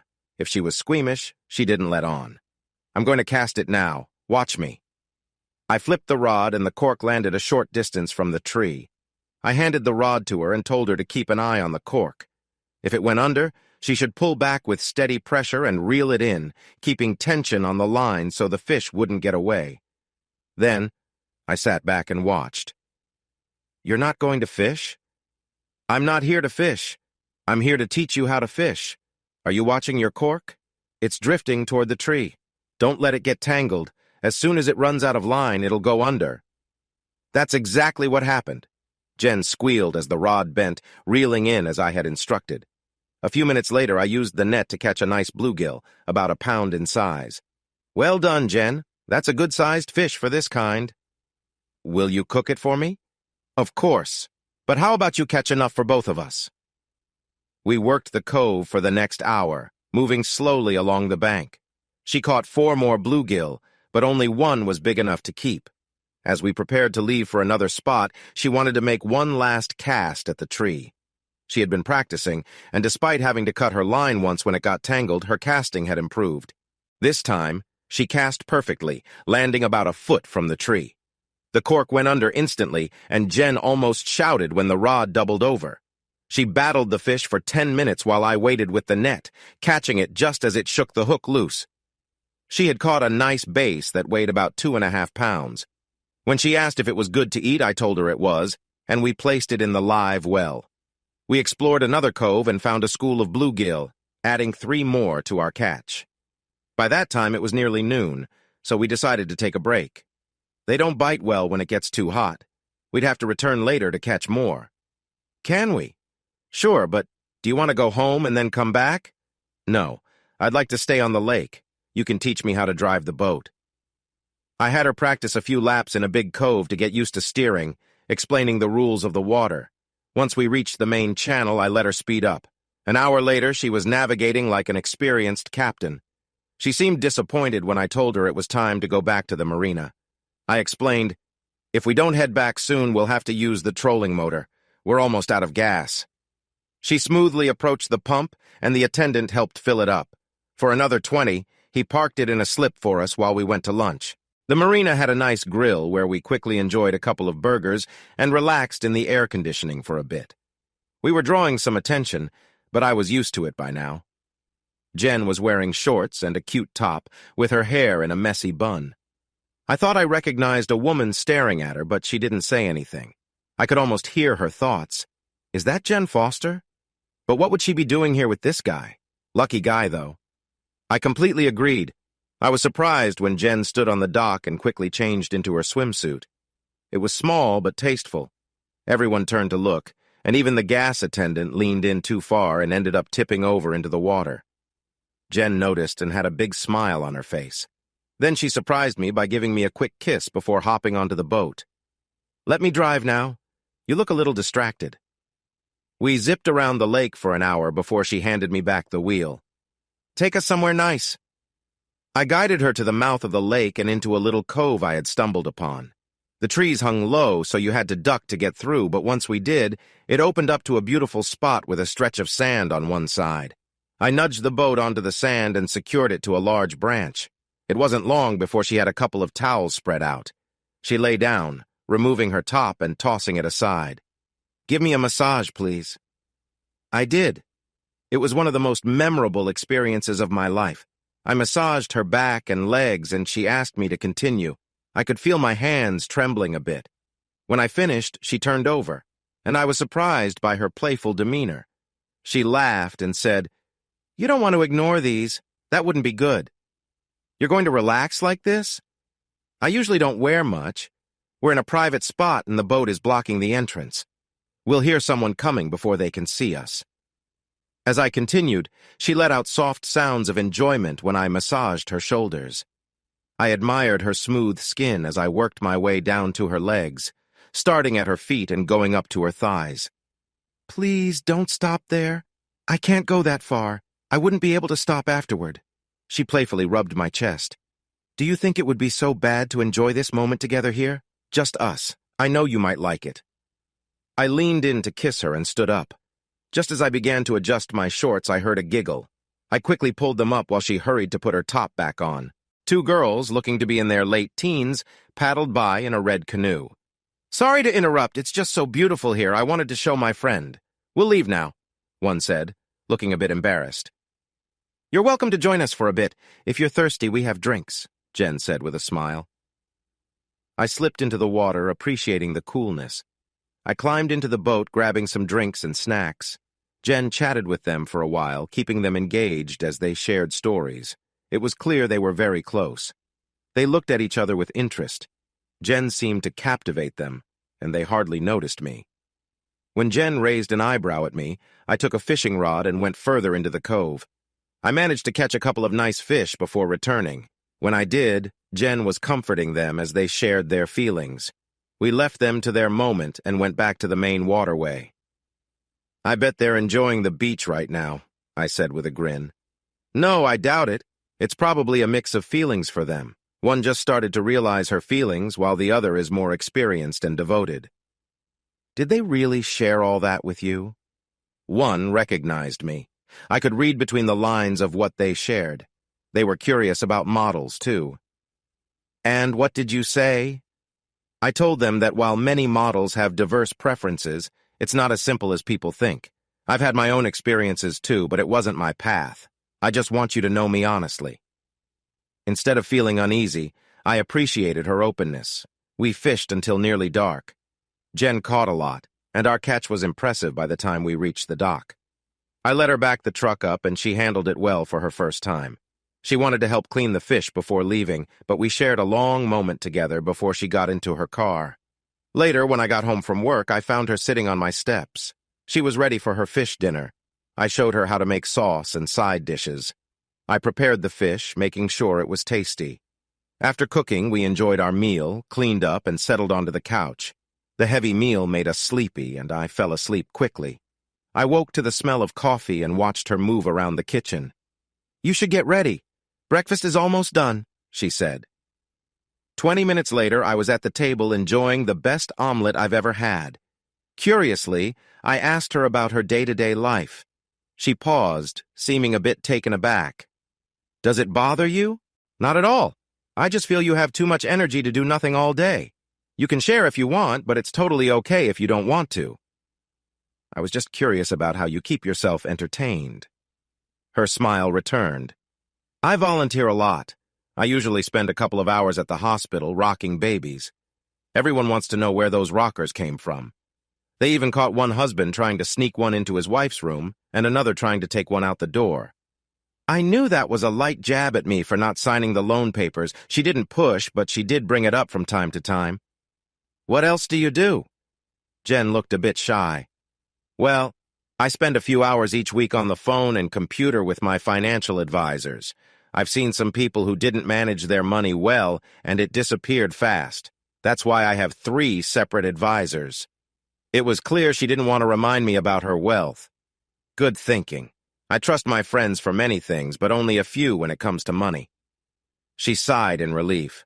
I also sit on a few boards. Plus, I work with the fire department. I keep pretty busy, but I think I've let my main goal slip a bit. I asked, "What's that?" The smirk on her face told me everything. Taking care of you. I want you to see I'm the one who will love you like you deserve. I think I'm making progress, but you can be a bit slow at times. I care about you, and I don't want to doubt that. Look at the time. No talking, just a quick kiss before you head to work. Now go.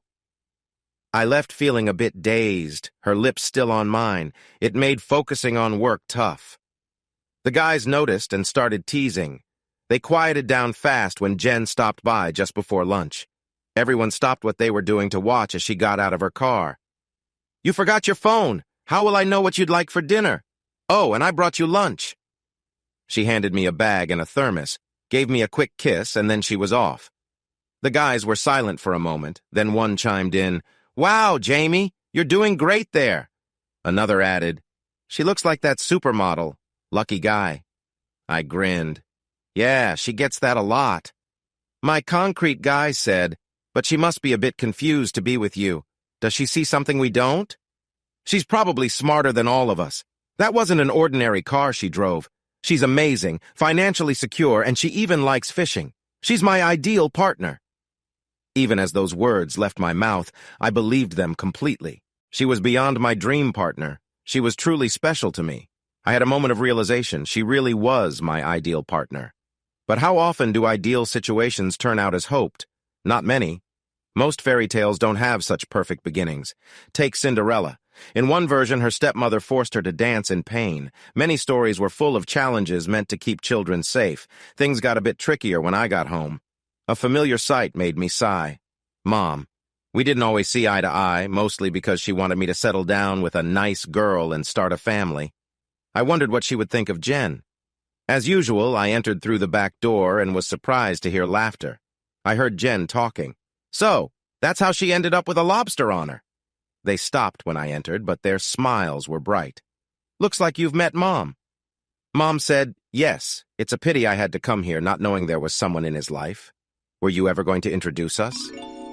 Then things got interesting. Mom, please don't be too hard on him. He's just a little slow. Mom laughed lightly.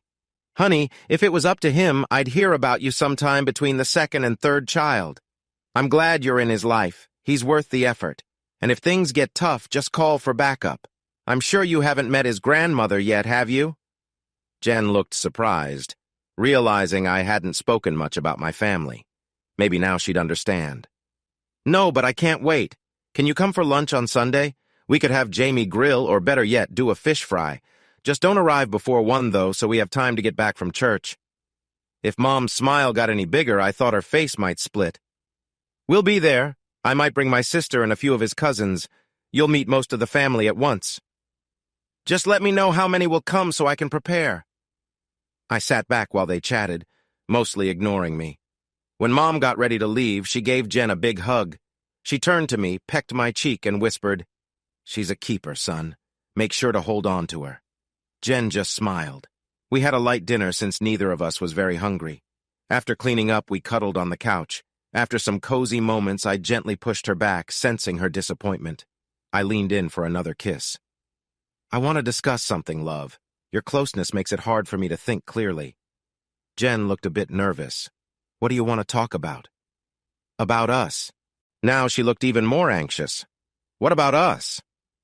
That didn't come out right. I want to discuss our relationship, but first I want to address business matters. I've decided to rely on your business instincts, and I signed the loan papers today. I also gave my boss a month's notice. In 30 days, I'll be co-owner of J&J Custom Furniture Designs. Her face lit up. That's fantastic news. I was worried you wouldn't do it. By the way, what does the name mean? It's short for Jen and Jaime. This will be your business as much as mine. I'm sure you'll take the lead. You know how to network and negotiate. I know how to build furniture. Seems pretty fair to me. That is, if you'll join me. Of course I will, honey, but it will be your business. No, it won't. I had the agreement changed. You and I will own it equally. I value your knowledge as an important part of this partnership. Don't argue with me on this or the deal is off. Are we on the same page? Instead of arguing, she nestled back into my arms. Between her smiles and a few happy tears, I was fairly certain she agreed. Good. Your lawyer has the updated papers. Sign them whenever you can. Tomorrow morning, I'll be waiting outside his office with a pen. Great. Now, on to personal matters. You know I felt drawn to you from the moment we met. I didn't know you were well-known and accomplished. All I saw was the most beautiful woman in the world standing in front of me. As we became friends, I found out you were even more wonderful on the inside. You were my dream partner, even if you didn't have a lot of money. She sat on the edge of the couch, looking nervous. You also know I'm a bit old-fashioned, so I admired you from a distance while Steve was alive. Steve's gone now, and my dream partner is here, close by and available. I'm glad that we haven't yet taken that next step in our relationship. This way I can look into the eyes of our children and tell them to wait until they are truly committed. Maybe that will help them understand. That was all I got to say before she suddenly pushed me down, flipping the sofa. She landed on top of me, her eyes glistening and her breathing quickened. Say it! Say it! I wanted to kneel, but I guess this will do. Jennifer Marianne Foster, will you marry? Yes! You didn't let me finish. Oh, you're done now. I didn't really mean to propose without a ring. We'll pick it out together this weekend. No, you will choose it. I want something nice, but it has to fit into your budget. I've had valuable gifts before, and this time I want something that represents our love. It doesn't matter what it is. I'll wear it proudly. Do you understand? I guess I may as well begin now. Yes, dear. She showered me with light-hearted kisses. Good boy. You're going to be so easy to guide. I managed to get her off me and set the sofa back in place. But wait, I need you to hear me out. There will be no disagreement on this. Jen's eyes widened, but she took my hand and smiled.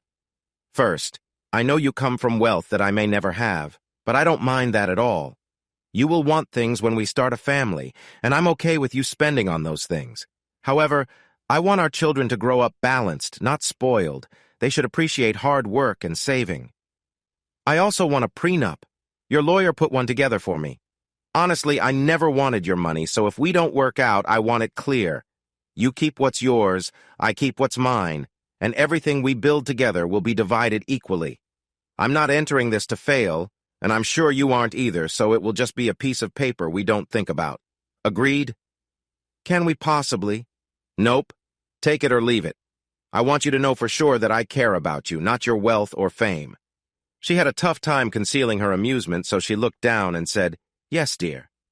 Good. I know you'll want a bigger house when our family grows, and I'm fine with that. I just don't want a place like you had before. I want a loving home full of joy. Agreed? Yes, dear. I have one condition. For now, while we're starting our business, we should stay right here. This house is perfectly fine. A house is just a space for love, so I'm comfortable with our current home. That surprised me. She had lived in grand homes, yet she wanted to stay in a modest space. She noticed my expression. The places Steve and I had weren't homes. They were statements of success. It was hard to be spontaneous with staff around. One wrong moment and everything could change. I want a place where I can get up in the middle of the night without worry. Besides, the house where I grew up was even smaller than this one, and I loved it. You need to remember I wasn't always wealthy. I lived an ordinary life until I was discovered at 15. I've never liked that word. All right then. Tomorrow I'll begin looking for a symbol of our love. It may not just be a diamond. I always thought they were a bit dull. If you don't like it, I'll try again. Give it some thought. I want to take time for our engagement so we can truly see if we are right for each other. I might have quirks that you find bothersome, so let's work through those before we commit. She smiled. That makes sense. I agree. I'm sure I have habits that you'll find interesting. We'll both try our best to understand each other. Now, enough talking.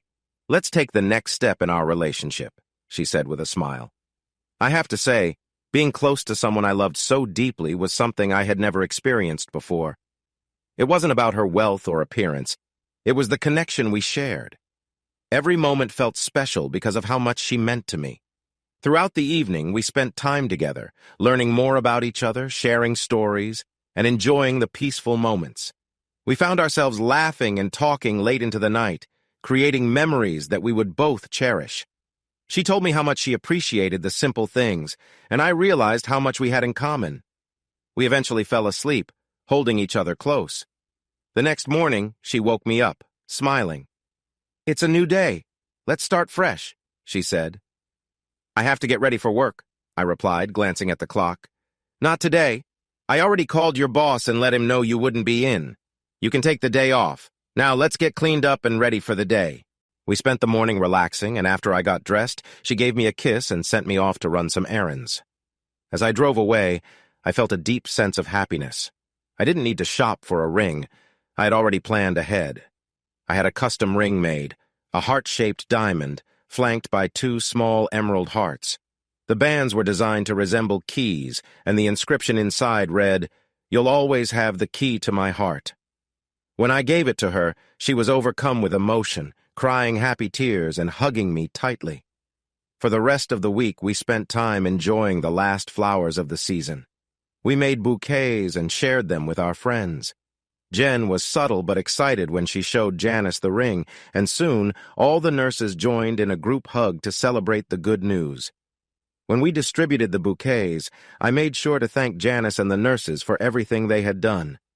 We gave the remaining flowers to children and seniors, ending the day quietly, sitting on the porch and holding babies. Janice commented that I would make a great father one day, bringing a tear to Jen's eye. Later, when we returned home, Jen wanted to celebrate with a quiet evening together. We talked, laughed, and planned for the future. That weekend, we attended church, sitting with friends. Jen was eager to show her ring, and soon the news spread through the congregation. The preacher, quick to notice, congratulated us and promised that he would be honored to perform the ceremony. After church, it took us an hour to leave as everyone stopped to offer their congratulations. I received plenty of friendly advice from other husbands who told me this was just the beginning of a new chapter in life. Later that afternoon, my family arrived, Mom, Gran, my aunts, and cousins, all excited to hear the news. We spent the day celebrating, surrounded by love and joy. We didn't cook. Jen just ordered pizzas. After about an hour, I stepped out to the workshop and worked on a couple of rocking chairs. Mom came in an hour later, went to the fridge for a drink, and sat down in one of the finished rockers. I was a bit unsure about her at first. She's wealthy and attractive, could have anyone she wanted, live anywhere in the world. But I think she truly cares for you, honey. She has a strong desire for family, particularly with you. I can see my future grandchildren being the most beautiful. That's no exaggeration. Well done, Jamie. After finishing her drink, she got up and paused at the door. 2 things. Treat that woman with respect, you hear? And I expect to have one of these rockers by the time the first grandchild comes. All I could do was smile. Jen decided on a June wedding, which was 9 months away, and that worked for me. I gave my notice at work and spent my evening setting up our shop. Jen suggested that rocking chairs could be our signature piece. We created an assembly line, and even though each rocker was unique, we also accepted custom orders. Jen insisted on advertising in magazines targeted at upscale homes. She even modeled for the ads. One featured her sitting in a chair with a baby, while another showed her in later years, still looking great, holding another child. I struggled with pricing. I used local oak, the best available, which brought my average cost to about $700 per chair, and if a customer wanted something special, the price increased. I thought about charging $2,000, but then Jen called me over to the computer. She had set our prices, and our standard rocker was listed for $5,000 with more for custom designs. "That's too much! No one will pay that!" She smiled and flipped to another page. 19 orders already, and the site has only been up for a day. I wouldn't worry too much. I could make about 2 chairs a week with our process, and 3 if I put in extra hours. But I wasn't going to rush. Our customers expected the best, and that's what I wanted to deliver. Just as we were ready to ship our 10th chair, we got a call from the customer, asking for an autograph on it. Jen agreed, but blushed when the customer specifically requested my signature. Each chair featured a unique attribute, a discrete number carved into it. We didn't promote this feature, but years later I had to testify in a lawsuit about it. The complainant claimed a chair wasn't genuine based on our advertisement. I examined it and confirmed it wasn't one of mine. The seller then pursued the store where they got it, presenting a letter of provenance. Jen had invited her relative Aunt Beth to stay in our home. Initially, we didn't seem to get along, but over time she helped with the shop, focusing on paperwork and the computer side of things. Jen managed our finances and ensured everyone was paid properly each week. Jen became more involved with the building side of the business. Though I was still uneasy about her being near power tools, she focused on assembly and finishing. It took me a while to get used to her work attire of jeans, a t-shirt, and an apron, but we soon ramped up production to 4 chairs a week. One day, a wealthy friend of Jen's visited. She, always the professional, greeted him in stylish clothes and gave him a shop tour. She showed off the custom-made 4-poster bed and matching furniture I had built for her, and then showcased a second bedroom set up for a girl. After enjoying coffee and cake, he made his request. "Jen knows I'm divorced. What she doesn't know is that I obtained custody of my daughter. Her mother had issues that made it impossible to raise her. She's 7 and loves sitting in the custom rocker I ordered, number 29, while I read her favorite stories to help her sleep. That chair has brought us closer than any therapy I could have paid for. She's already mentioned wanting her own rocker for her 8th birthday. I'd like to surprise her with a new bedroom set. Can you do that? I'll cover any extra costs, and you have 7 months. Talk it over with Jen and let me know. Remember, once you have a child of your own, and especially a daughter, everything changes." He left with the leftover cake, and Jen and I enjoyed a quiet dinner together, settling down on the couch. "What do you think?" Jack shared that despite being close to a billionaire, his most treasured item is a rocking chair made by me. "Will you create another one?" he asked. Tell Aunt Beth to let everyone know that there's a 6-month wait for a chair. I'll need about 4 months of focused work, but we can definitely accomplish it. Call him back and say we agree to make it. We may need some details about his daughter. What are her interests? What does she dislike? I want to design something that she won't outgrow in a few years, but I also want to include some small features that will bring her joy. She gave me a big kiss and smiled. Great! Consider it practice for when we have our kids. We already have ideas for the first girl, but you should think about boys in the future, too. I knew she wanted children, but we hadn't discussed how many. How many do you think we should have? She blushed and looked down. As many as I can handle, but maybe 3 or 4 if we space them out. Her eyes lit up at my response. Good answer. We should start planning soon after we get married. I think we should expect our first kid about 9 months after the wedding. Jen surprised me by having Jack bring his daughter to the workshop. I had her rocking chair ready for assembly and wanted to ensure it was perfect for her. It was nearly full size to allow her to use it for a longer time. She was a curious child, following Beth and Jen around as they explained various things. Jack took the opportunity to discuss my plans. Her favorite bedtime story featured a princess who made friends with a dragon in their marvelous adventures, so I added a princess riding her favorite dragon amidst flowers and vines on the back panel. After several attempts, I finally got it right, and it was worth every moment to see her smile. Jen helped design a 4-poster bed with a canopy and a vanity with a heart-shaped mirror framed by a dragon curled around it. Once everything was completed, we delivered the pieces and set them up just as Allison got back from school. Jack captured her reaction on camera. Initially, she stood in the middle of the room, slowly turning around. Then she squealed with joy and dove onto the bed, laughing and crying at the same time. The next day, she discovered a dragon I carved from black walnut, smoothed to a soft finish, appearing to glow. Next to it stood a princess made of bright white holly, a beautiful contrast to the dark dragon. We returned to work on the backlog of rockers, which had increased to nearly a year's worth of orders. 6 months later, we received a copy of Architectural Digest. The cover featured Allison's bedroom, along with an article about Jack's mansion. It even included a photo of Allison holding the dragon and princess. Jack highlighted how the famous model Jen Foster and her fiancé designed every piece, making the room unique. He mentioned purchasing one of our rockers and how that led him to discover us. Our business phone lit up with interest from various clients, including royalty from Europe, sheikhs from the Middle East, and numerous millionaires in America, all seeking custom-designed bedrooms. Excellent work, Shamie. I'm certain this will be cherished by daughter after daughter long after you and I are gone. I can't express how much I admire what you create. I was taken aback. Me? You're a self-made man with connections across the globe. Why would you admire me? All my accomplishments will be abstract, reduced to numbers. I admit I have a talent for finance, but fortunes change every day.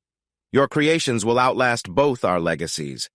While everyone desires wealth, love cannot be measured in money. You can't rock a child with dollar bills. Your work represents more warmth and love than anyone's fortune ever could, including mine.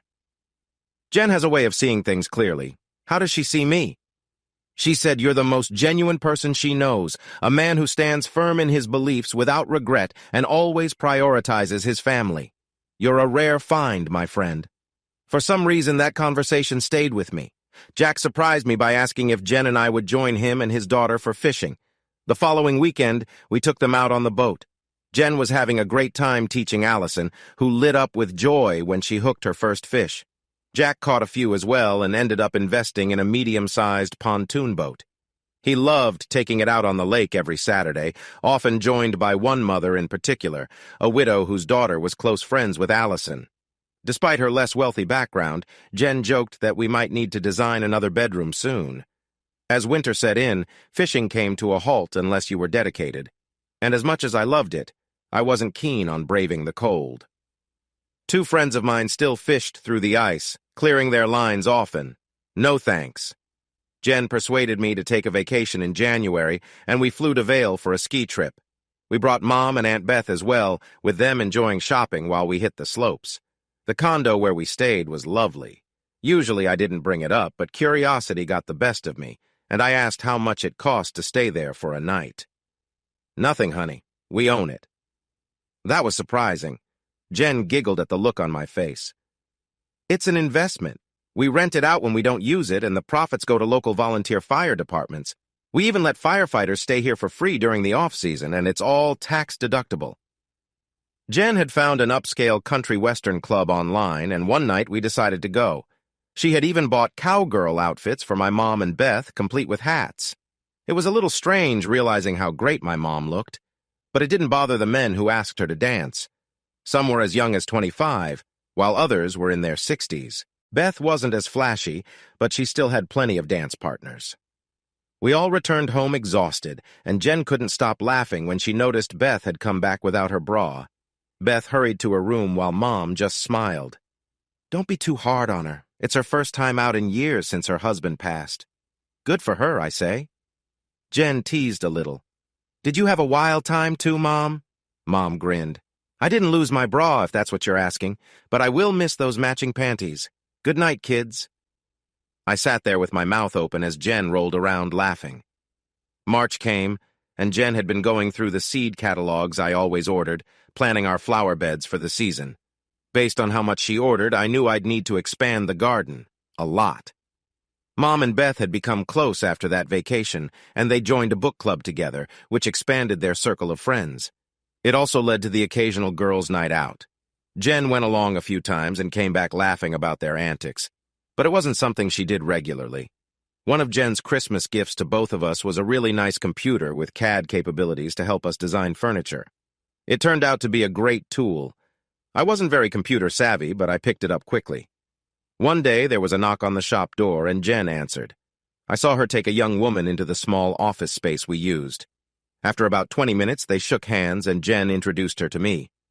Honey, this is Molly Graham. She's the first employee of J&J Custom Furniture. Molly was a junior in college, majoring in interior design with a focus on furniture. She was looking for a summer internship, and we were her first choice. She seemed surprised no one else had thought of us. She was there on a scholarship and needed part-time work, so we gave her 20 hours a week to start. She didn't just fit in. She brought in new ideas that improved our process. With her help, we were able to produce almost 2 rockers a week. The only disagreement we had was when she wanted to mechanize some of the work. I quickly turned that down. If we mass-produce, we'll lose what makes us stand out. Our customers know that their rocker is handmade, with every spindle turned by hand. They can customize it to make it unique. She didn't fully agree, but understood. The custom seat idea was actually Jen's. She had once bought a high-end bicycle that came without a seat. You had to order a custom seat based on your exact measurements, which cost an extra $1,500. I was amazed at the price. Do you still have it? No, I gave it away, but it gave me an idea for our business. We adopted a similar approach. We provided customers with a pouch of foam that activated when shaken. They would sit on it for 5 minutes to create an impression of their seat, and then they would send it back to us. We would scan it, and the CAD system would cut the basic shape into an oak seat, with me finishing it by hand. It was a popular option, though it added $500 to the price. Most people opted for it. Molly had a friend, Zach, who also needed an internship, and soon he joined us. He had a talent for assembling the finished pieces and making the final adjustments. With his help, our production increased again. I focused more on carving, while Jen handled the finishing work. By spring, we were 3 weeks ahead of schedule on orders, just in time for our honeymoon. Jen wanted it to be a surprise, so I had no idea where we were going. By that time, we already felt like a married couple. We worked together, spent time together, and supported each other in everything. Jen still did some volunteer work and stayed in touch with her investors, though not as much as before. Jan and the other women in our circle remained close, and Jen occasionally went on spa weekends with them. While Jen was away, I enjoyed hunting, though I had grown more interested in photography than in the actual hunt. I would still get a deer or two each season, and once I even got a bear. Jen wasn't fond of venison, but she loved bear sausage and made me promise to take her hunting the next season. Everything seemed to be falling into place. During early April, Jen was approached by some former business partners who wanted her to promote their new perfume. The pay was quite attractive, and the work schedule was light, as most of the commercials would be filmed at once, with only a few seasonal pitches later. At first, she kept quiet, and had her lawyers review the contract to ensure everything was legitimate. After thinking it over, she realized the offer was for a little over $1 million a year for a 3-year contract, with bonuses if the brand succeeded. Overall, that could total around $5 million for about 5 commercials a year. She then shared the details with me, providing all the paperwork. I took a few days to read through it. I knew she was interested and sensed that, deep down, she missed that lifestyle. "Go for it if it makes you happy," I said, admitting that it made me a bit anxious. "You'll be stepping back into the world of fame, luxury, and high-profile events. My worry is that you might start thinking life with me was just a brief escape from what you're used to, but I trust that our love is strong enough for that not to happen." She embraced me, resting her head against my shoulder. "This is my life. It's what I choose. I want to explain why I'm considering this. Part of it is to help some mentors of mine. And there's also the fun aspect. It's not as serious as it used to be. I'd only need to shoot for about 2 weeks and then return to my normal life with just a few additional days during the holiday and summer seasons. 3 weeks of work for $5 million, and the best part is that all the money will go to charity, helping fire departments with hazmat vehicles. We could save lives together." She gave me a quick kiss and added with excitement, "I'd love for your mom and Aunt Beth to be there with me, and I want you to spend some time with me too. It could help you understand me better and reassure you that this won't threaten what we have. It's just a matter of a few weeks over 3 years. I think we can manage." Then she took a deep breath. "I want to get the first shoot done quickly. In 10 weeks, we can move forward." I smiled. "We haven't played house. I see us as committed as any married couple. We've figured things out well together. It can only get better from here." I ended up regretting those words. Jen reconnected with her former agent for some guidance. With her trusted lawyers involved, everything seemed set. In 2 weeks, she would be flying to New York. I planned to accompany her for the first 3 days, but then I had to return home to run our business. I would come back for the weekend, and she'd return the following week. Mom couldn't stay the entire time, but she would be there as much as possible, while Aunt Beth would be around for the whole period. It didn't take long for me to realize that the modeling industry wasn't for me. Most of the people Jen worked with were friendly, but some of the powerful figures were quite arrogant. I overheard a director reprimanding an actress on set for no valid reason. After a while, I could take it no longer. "Excuse me," I interrupted. "I think she's gotten the point by now. There's no need to keep berating her. Why don't you show some kindness and let us all enjoy a peaceful day here?" The set fell silent. It took a moment for the director to respond. "Who do you think you are? Get off my set. Right now. You're banned from any stage I'm on. If you knew how little that bothered me, you'd be even angrier. I think I'll stick around. Mind if I grab a chair and watch the show? It's not every day I get to see a master at work." One of the sound crew couldn't hold back his laughter and left the stage. The director, clearly furious, glared at everyone who dared look his way before grabbing a chair, as if to throw it. I quickly interjected. "You should really reconsider your actions. Is this how you want to be perceived? Look at everyone here. I wouldn't be surprised if half of them were unhappy with you. Now how about you put the chair down and sit in it, or I'll be the one tossing it." "Who are you and how did you get in here? It doesn't matter. I have security for a reason and you'll regret this interaction. Call security." Everyone exchanged glances and for a moment no one moved. Finally, one of his assistants quickly stepped out. I grinned. "Looks like we have a bit of time to kill. I'm looking forward to making this interesting." I don't know how it would have unfolded if Jen hadn't walked onto the set at that moment. She greeted a few familiar faces with a smile before coming over to me and wrapping her arms around me, giving the director something to see. She pretended to notice him for the first time and spoke in a cool tone. "Hi, Bob. I heard you're directing this shoot. Just so you know, I added a clause in my contract. If I can't work with someone on set, they're out, you included. I expect no rude behavior or tantrums. Are we clear?" Before he could gather himself to respond, she added, "Oh, and just so we're on the same page, this is my husband, and I care for him deeply. Any disrespect or offense directed at him will have consequences for whoever is involved. Understand, or do I need to simplify it? Or maybe I'll let him deal with it. He's a veteran, Bob, and he's spent years in a tough profession. Just thought you should know." Instead of responding, Bob left the stage, calling for someone. She kissed me again. I see you met Bob. He's difficult to work with, but he's a talented director. Everyone knows we don't get along very well, but we both know how to be professionals. As long as he does his part, we should be okay. I had a really bad feeling about the whole situation. The perfume, Seductive Whisper, smelled surprisingly nice. "You better like it," Jen whispered. "I'm getting an extra $200,000 to wear it exclusively for the duration of the contract. It wouldn't look good for the model to be seen wearing something else." I watched as she filmed the first scene wearing a beautiful evening gown and walking through a room filled with people.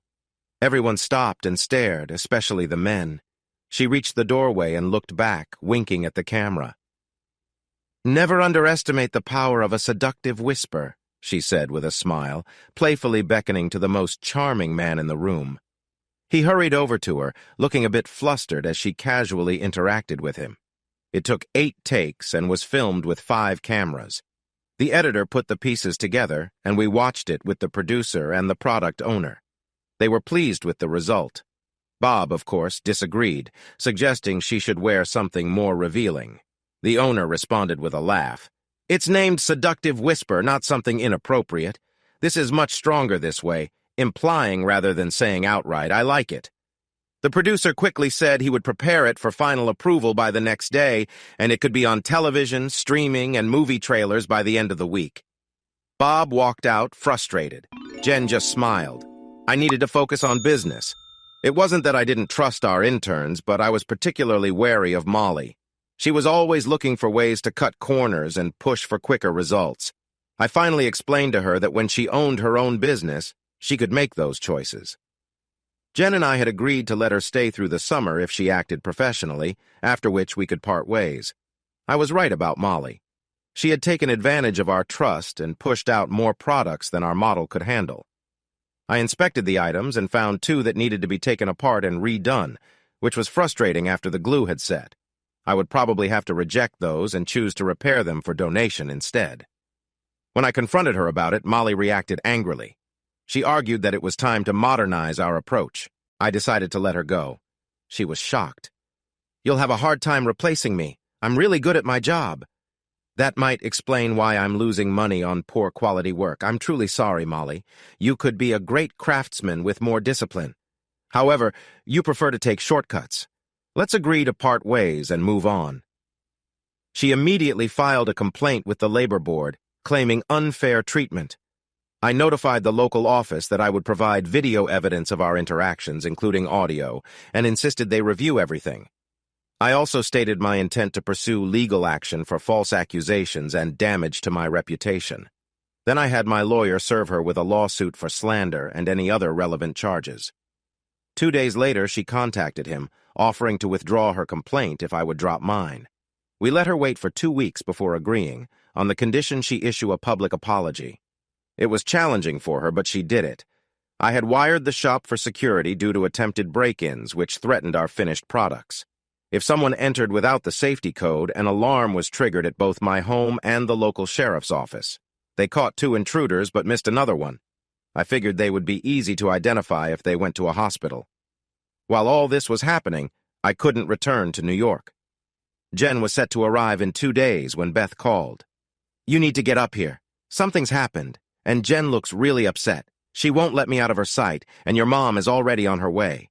I stopped what I was doing and flew up. I went straight from the airport to the studios. Mom met me at the gate, and the security guard seemed hesitant to let me in. Mom confronted him directly. "If you value your job, you'll let us through. His wife is Jen Foster, the star of the ads. We're concerned about her well-being. You can either let us through or create a scene." He moved aside. Once we were nearly out of sight, Mom turned back to see him dialing on the phone. "You should put that away. If we find anything wrong and you warn someone, you'll wish you had been arrested." Mom filled me in as we walked. "She's in the director's office with him and one of the associate producers. Jen has been pale and shaky for 2 days, and I'm sensing something is wrong. When we arrived for the meeting, they pushed me and Beth out and locked the door. She's been in there for 45 minutes. I was determined as I walked into his office suite. A receptionist tried to stop me, but I didn't listen. Then his chief assistant stepped in front of me as if it were his duty to keep me out. He was still unconscious an hour later when the police arrived. I kicked the door open just in time to see her in a corner holding an office chair. Her blouse was torn and she looked upset. Jack was standing there with a smirk.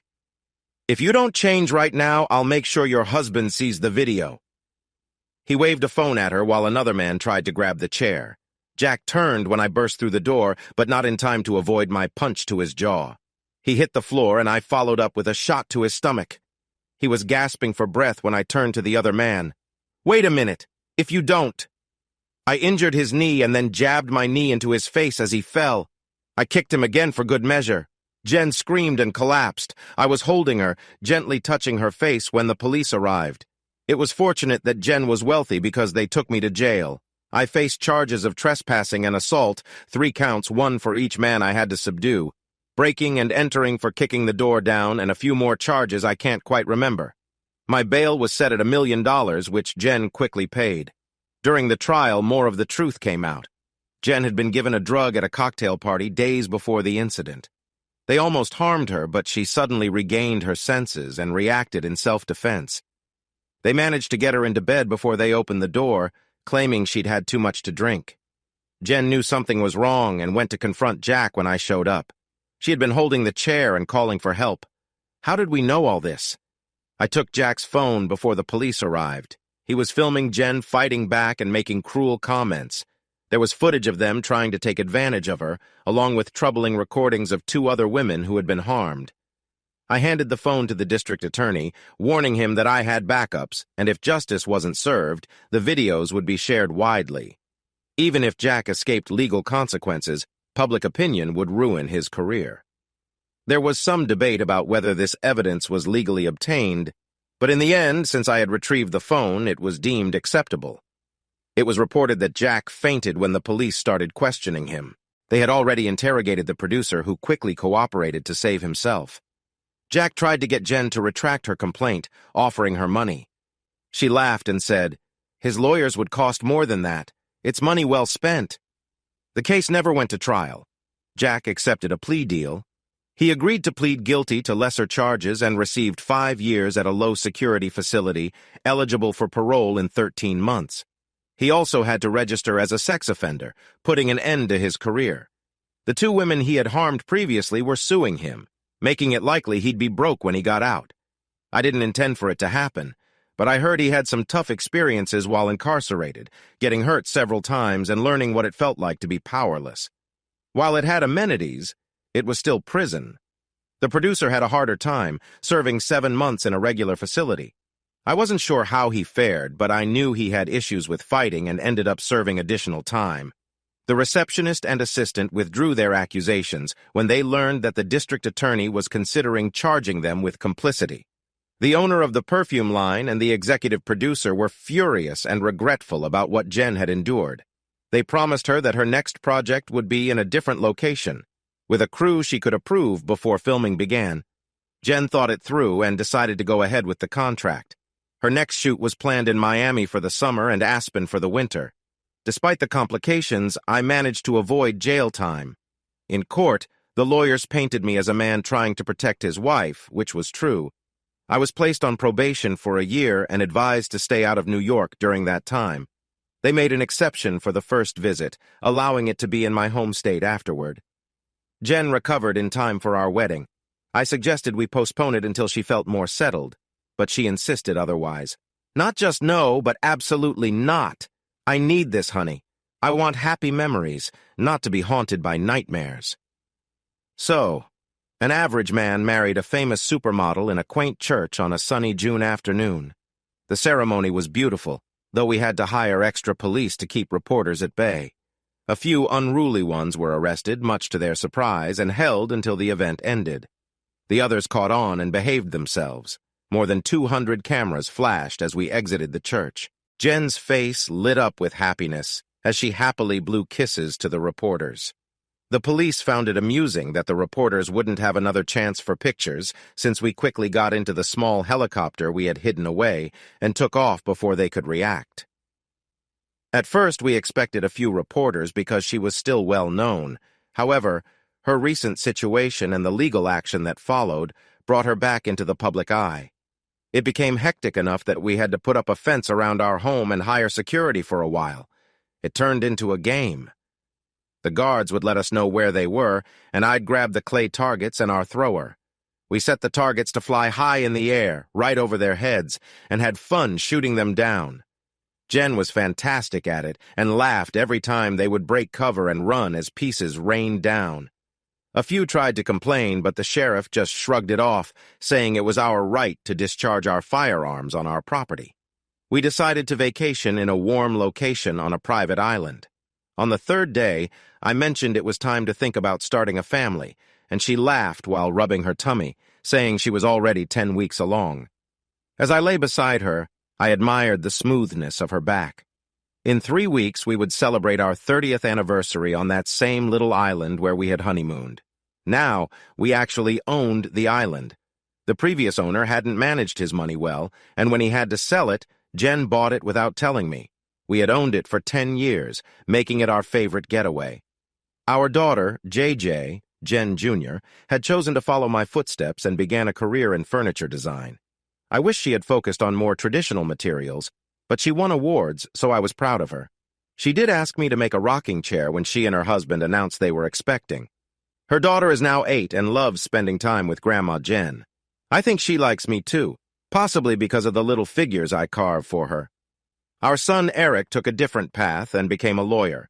He married young but divorced 2 years later when his wife realized he was not as wealthy as she had hoped. He was a bit hesitant about relationships for a while, but then Jack, a friend from our past, re-entered the picture. Jack visited us regularly and managed to join us for fishing trips each summer. His new wife initially felt overwhelmed but quickly adapted, bonding with Allison, who was 11 at the time and welcomed the maternal guidance.